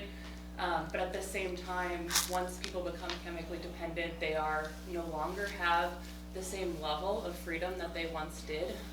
The data shows that it takes 20 to 30 attempts to quit cigarette smoking, and I don't know that that's freedom. I don't know that's free will. That doesn't really sound exactly fair to me.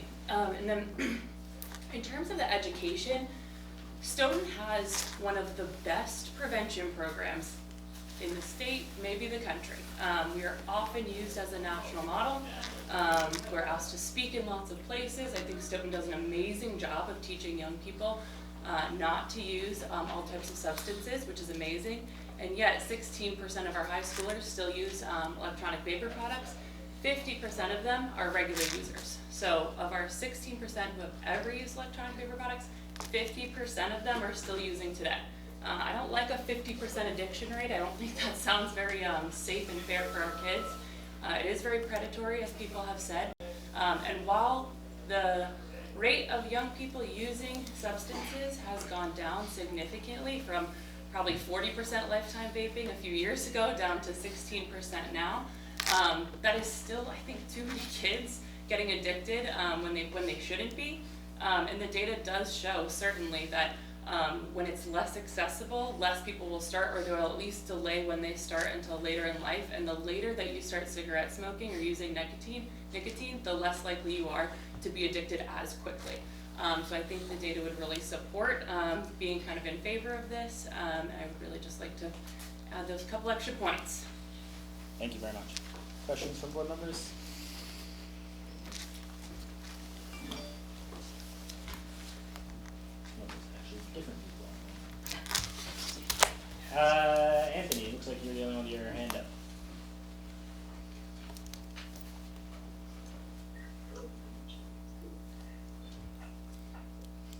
I'm sorry, Ken had his hand up. I just don't want to speak out of turn.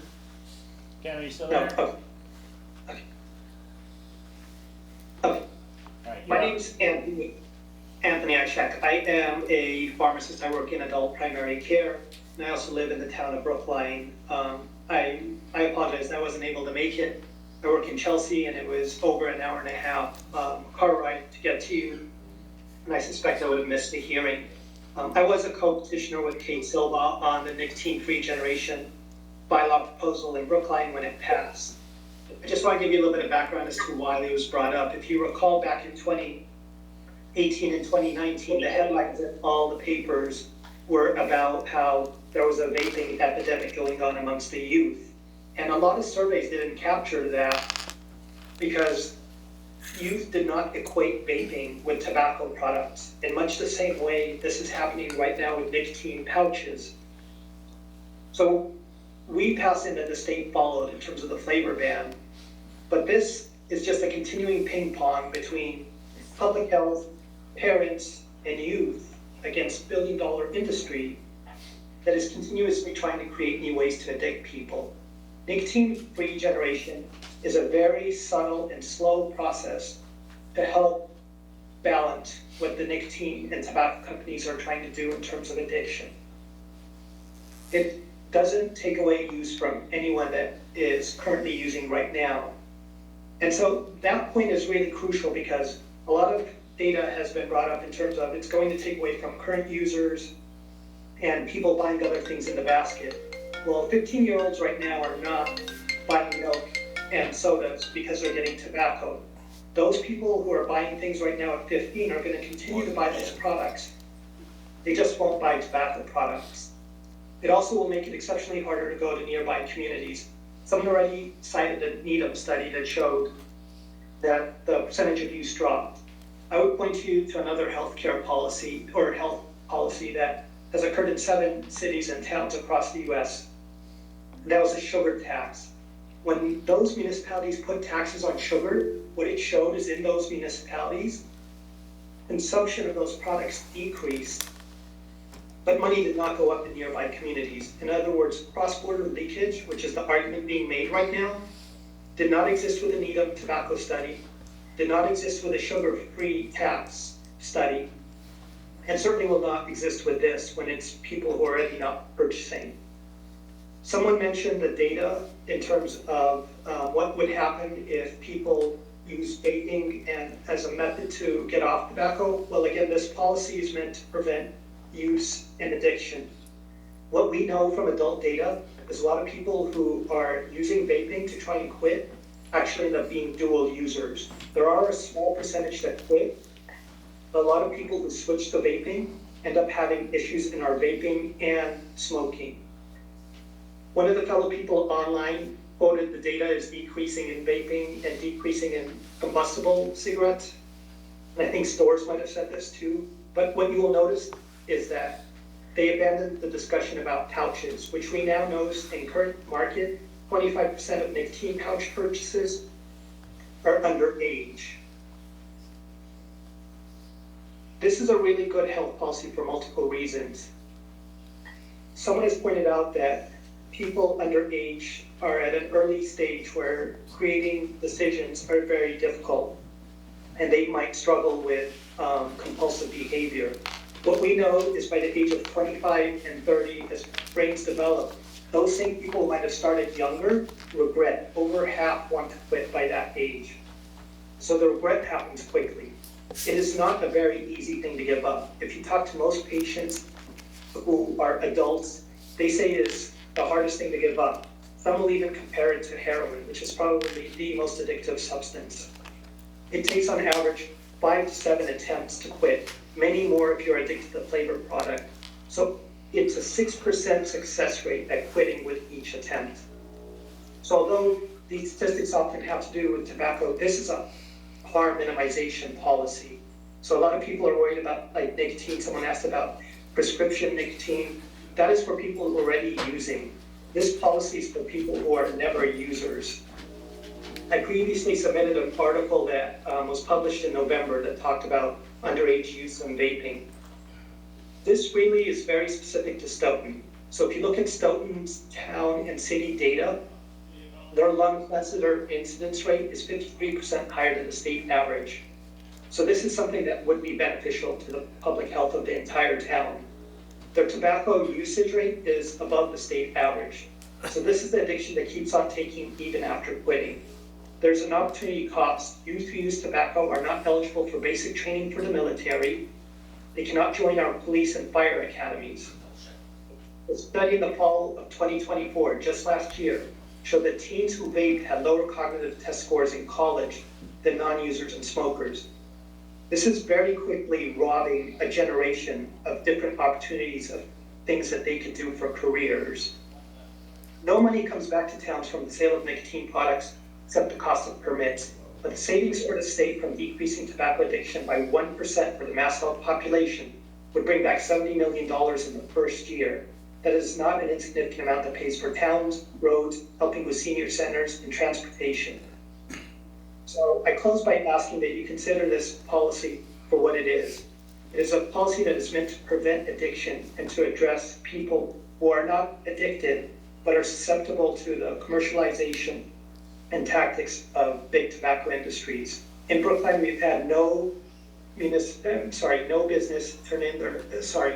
shut down because of this. We had 2 turn in their permits, and when they were asked why they did this, they said that the cost of the permit did not justify the sales. They knew that they could make their money off of other things. And I have strong faith that the retailers can do the same, just like they did in COVID, when many of them pivoted to selling shields and hand sanitizers. Business people are very savvy in terms of coming up with a business policy, and I'm sure they will have time to adjust over the decades that this policy will take effect. I encourage Stoughton to become the most updated town in terms of adapting this policy, and the first one south of Boston. Thank you for your time. Thank you. Questions from board members? Ken, you're back. I'll let you go because you were on here earlier. Oh, thank you. I'm Ken Elstein. I'm a member of the Belchtown Board of Health. I'm also a past president of our County Select Boards Association, so I've seen it from different angles. We adopted nicotine-free generation exactly a year ago, last December, so it went into effect in January. So we now have a full year of experience. It's been very positive. There's been almost, I would say, no pushback at all. I can tell you that, as is the case in most towns, at least near us, the statement, oh, the convenience stores never break the law by selling to underage smokers is just plain false. Neighboring town did a spot inspection last month. There were 4 out of about 10 vendors that had violated by selling to underage, including, by the way, an adult-only store where you're not even allowed in the building if you're under 21. We did a test for the very first time because we got a grant to test against those who were age 21, and it's correct, 8 of our vendors observed the law, and 2 of them didn't. So there's still problems with that kind of leakage as well as the possibility of younger people going to a neighboring town. But I can tell you that once you approve this, neighboring towns will also join you. We were the first town near us, the first in our county to pass it. We now have most of our neighbors surrounding us, including, by the way, a couple of weeks ago, the town of Amherst, which is particularly important because between UMass and the other two colleges there were 26,000 undergraduates, almost all of whom are under age 21, and almost all of whom interact on a daily basis with legal purchases. So that we feel that that's going to have a particularly good effect. There are 627,000 people living in Massachusetts who are now in municipalities. 627,000 who live in municipalities that have already passed it.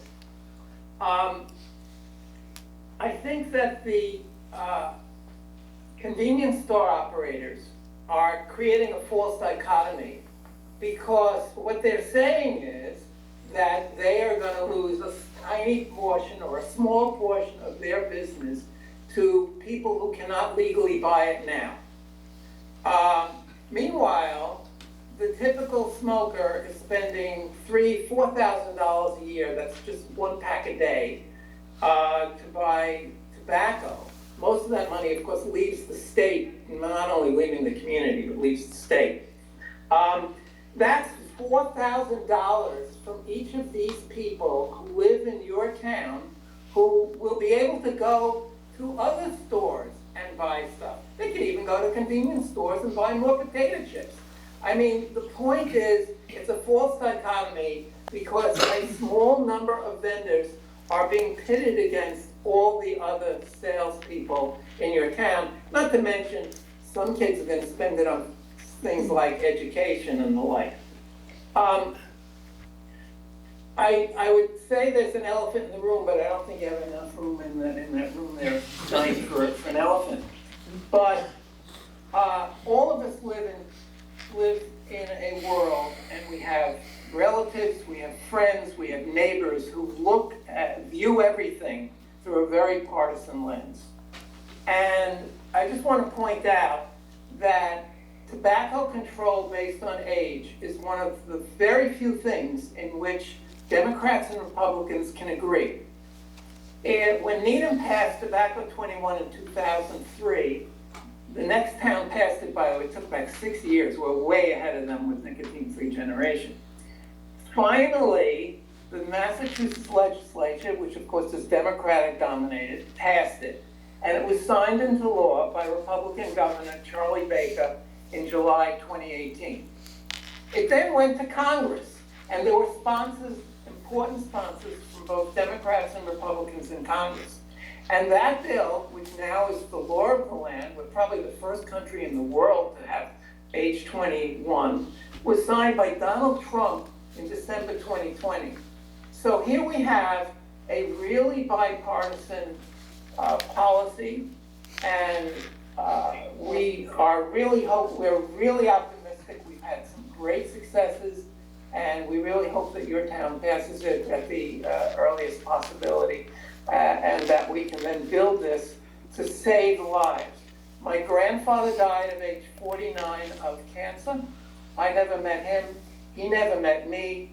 My grandmother, widowed, and my 12-year-old mother were pushed into poverty.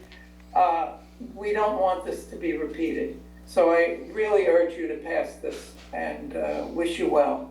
Thank you very much. Thank you very much. If I may just add, it says 90% of smokers begin before the age of 25, and the human brain is not fully developed until the age of 25. Why not stop at 25 and make the age limit 25? What would be the benefit for anyone who is in favor of this? What would be the benefit of extending it indefinitely to all ages rather than stopping at age 25?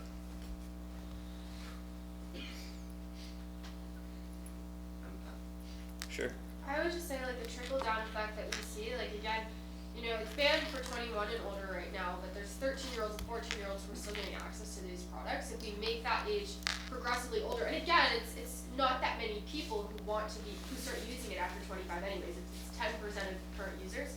So if we can continue to make it older and older, then there's less people who are going to be having this, like, the trickle down effect is gonna be smaller, because there's gonna be less people who are able to give these products to the younger people who are really the ones who are starting to use them. That choice. Oh, go. No, you do. Okay, Oh, yeah.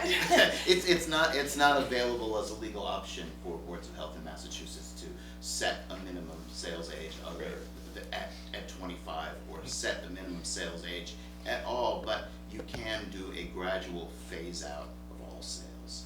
That is an available option for. Raising the age has been preempted by the state. Yeah.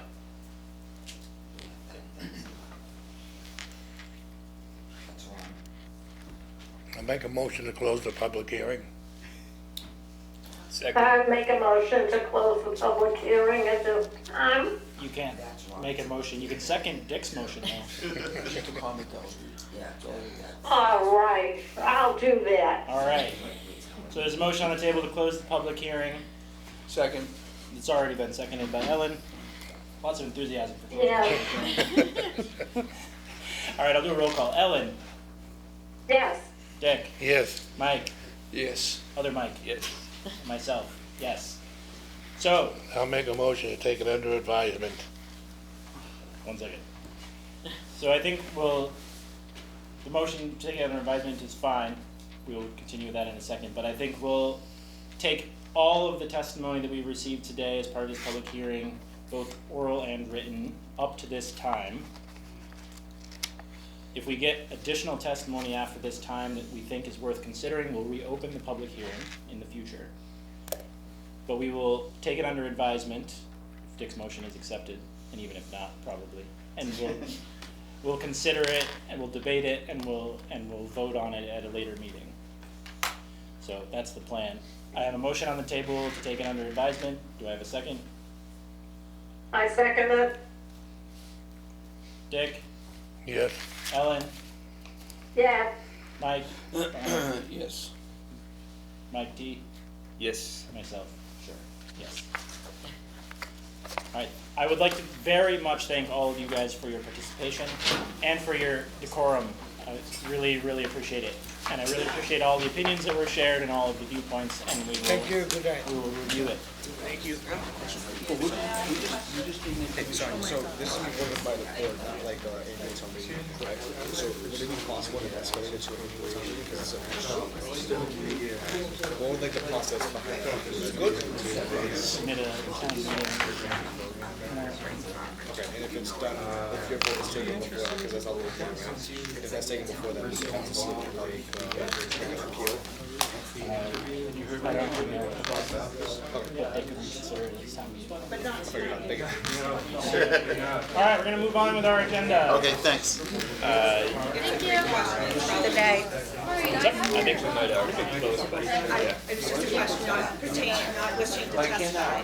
So, my name's Anna Betancourt, I have a vested interest in the businesses here. And I would urge you to consider a chance to let everyone that did not speak this evening, there was no time posted on a cap or a number of people or a time listed that you only had this to speak. So I feel that it would be unjust for everyone that came here this evening not to have an opportunity to speak, either this evening or at another public hearing, because we're all registered voters and business owners in this town. So I request that you, before you have a discussion and vote on it, you let everyone that didn't get an opportunity to speak this evening. I didn't know I wasn't going to get a chance. I feel that that's unfair and not just and not right. Thank you. I've got to second that, because you said at the beginning, if everybody didn't get heard, they were going to be heard at a separate meeting. And you just contradicted yourself, saying you're going to take everything under advisement, then make a decision whether or not you're going to take any more comments at a later date. So you contradicted yourself between what you said in the beginning and what you're saying now. Sure. And I was upset when you said you were going to close it and then basically do what you wanted. I hear you. Over half the people that spoke here tonight are from outside this town. The people in this town that live here or operate in this town didn't get an opportunity to speak. We just built a brand new store in this town. It is unreasonable for me not to get a chance to speak on something that affects our livelihood and unfair. I hear you. So would the answer be this evening that this will be He continued? did ask if anybody wanted to speak before I made the motion. I raised my The hand, public sir. hearing is closed. I understand.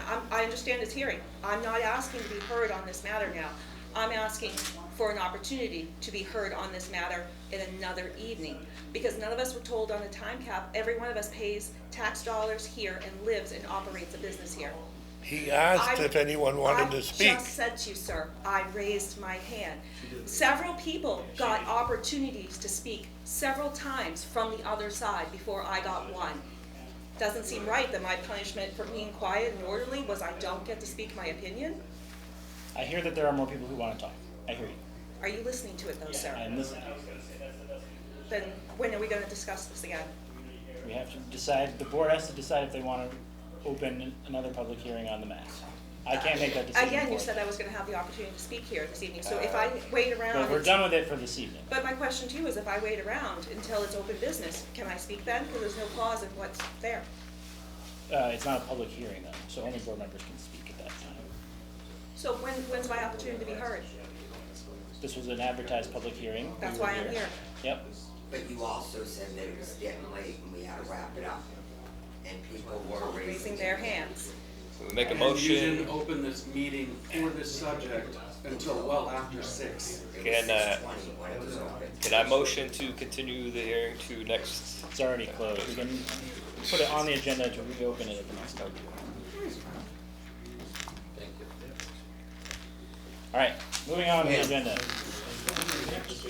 Variance and extension requests for 1156 Park Street.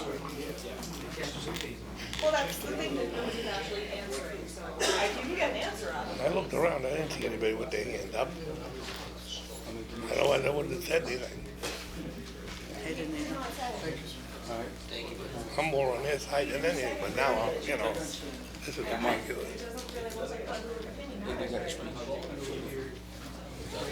We'll make a motion.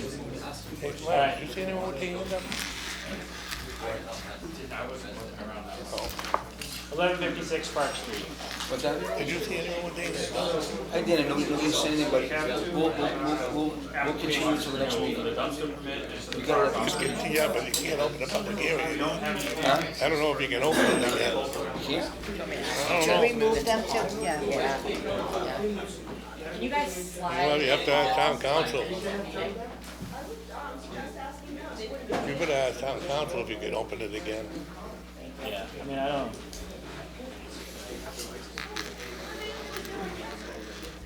You can continue a public hearing, but I don't think you can reopen it. You'd have to re-advertise and everything else, yeah. I didn't see anybody with their hand up because I waited, I looked I around. think it's fine, Dave. I think Hey. people would want it. I don't know. I can limit conversation to things that haven't been brought up yet too, and I don't think they would have brought up anything that we haven't already heard. I agree. Whatever. Yeah. All right. You're here now, so 1156 Park Street. Yes, we have two applications. You can't shut the door, Mike. You can close it a little bit though. So both require variances. We did not get any variance requests, but I would assume the board wants to entertain or review or discuss whether we need to approve these permits or even though they need variances, they didn't ask for them. They didn't It's been a ask for problem them? all along, they haven't followed proper Well, maybe we procedure should for notify variances him, or anything. notify Mr. Kelly by registered letter, if he wants to come in. I mean, if it wasn't asked for, what do The we? park's gonna be there and open, and the dumpster's gonna be there being used either way, so it's just a procedure thing, you know? I know, but it's still, we should have everything in writing to cover ourselves. I understand, but that's probably why this has gone on for 5 or 6 years, because we haven't got everything we've asked for in writing in the last 5 years. Probably gonna go another 5 or 6 years. Discuss the problems, but What did we do last time? Did we do it for the whole year or just part of the year? We The denied it dumpster one. periodically. The dumpster was like a 6-month thing, and then finally, the dumpster's been on there for a while until the end of the septic thing, so that was probably on there for at least 6 months. Our place on it. yeah, you could just do it for a month if you want, because they didn't follow procedure, and then we could have them ask for variances, or however you guys want. I mean, they're not gonna give us the variances. That's the bottom line, right? I mean, previous If we history approve notwithstanding. If we approve the renewals, then we'd be giving them variances if we approve. The concrete pad, you said until the septic is finished, then it was a temporary location, they're gonna redo it. And then the park permit technically doesn't have a sanitary disposal system, but the variance would be to give them an operating permit. Without that, with the temporary use of a tight tank system. I'll make a motion to approve the variances for 2 months until we get some, something in writing if per request. Do I have a second? Second. All in favor, Ellen? Yes. Continue up, Ellen. Dick? Yes. Mike V. Barney? Yes. Mike T? Yes. And myself, yes. 2 months with the attempt to get something actually submitted variance-wise. Okay, I'll send them a letter. Thanks. A waste of Did we money. go to court with them yet? I think Yes. it's still under litigation. Yeah, we went to Superior Court a week or two ago, but there was no. And what happened? So I don't Nothing? think we can actually talk about it in meeting. Oh, okay. But nothing is different, so take from that what you will. No updates from the attorney at this time. Yeah. All right. I will continue to ask him and see if there's anything I can share with the board as it evolves. Sanitarian updates, 756 Washington Street, dumpster pad. So good news, they did put in a large I saw dumpster this. pad. Yeah. I walked by there on my way over here. Wow. The dumpsters aren't on it yet, but it is in place. They did put in the dumpster pad. They finished the hardscaping for that whole building too. Mostly. So they don't Yeah. need a continuance. Yeah, the interiors will need to be, for the interior parking lot and everything like Really slow this construction project. So they need a variance or not? They don't, I think it's just an update, right? Well, they will need a variance for the setback to the property line, but the board had said that we could do that down to 10 feet. Yeah. Unless, I don't know exactly what it is, but we should, once we get an as-built for the parking lot next door, then we'll know exactly what it is, but we wanna have that for a while. It'll probably be months before we get that. I think we can let it go for now. I'm told that the parking area that was gonna be done, they were waiting for all this time, might not be done until April. But the pad is in, and they told me that they were gonna have the dumpsters moved onto it as they came to empty them. They were gonna be instructed to put them up on the pad. All right, no action from us there. Happy that it's moving. Item 5, correspondence, approval of the open meeting minutes from November 20th. We couldn't, oh, those are just last meeting. I wasn't there, so I can't say anything. I think it's just me. Who was there? My brain is now off. Everybody but Dick was there. All right. Do I have a motion to approve with any corrections or deletions? Yes, I make a motion to approve it with any corrections necessary. Does anybody have any corrections? No, I didn't find any. Do I It have said, due to there being a vote was allowed for the date could be set to January 1st. Would that have to be changed if we come up with another date? No, because we can just change the All right, in the motion. okay. We'll have to change the date, the effective date of the regulation if we choose to adapt it. We would have had to do that anyway, I think.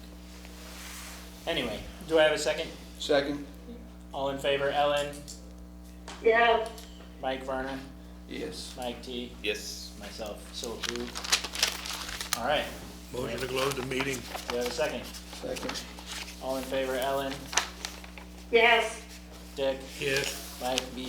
Yes. Mike T? Yes. And myself. Closed. Thank you, everybody. Everyone have a Merry Christmas and Merry Happy New Christmas. Year. Yeah, Merry Christmas.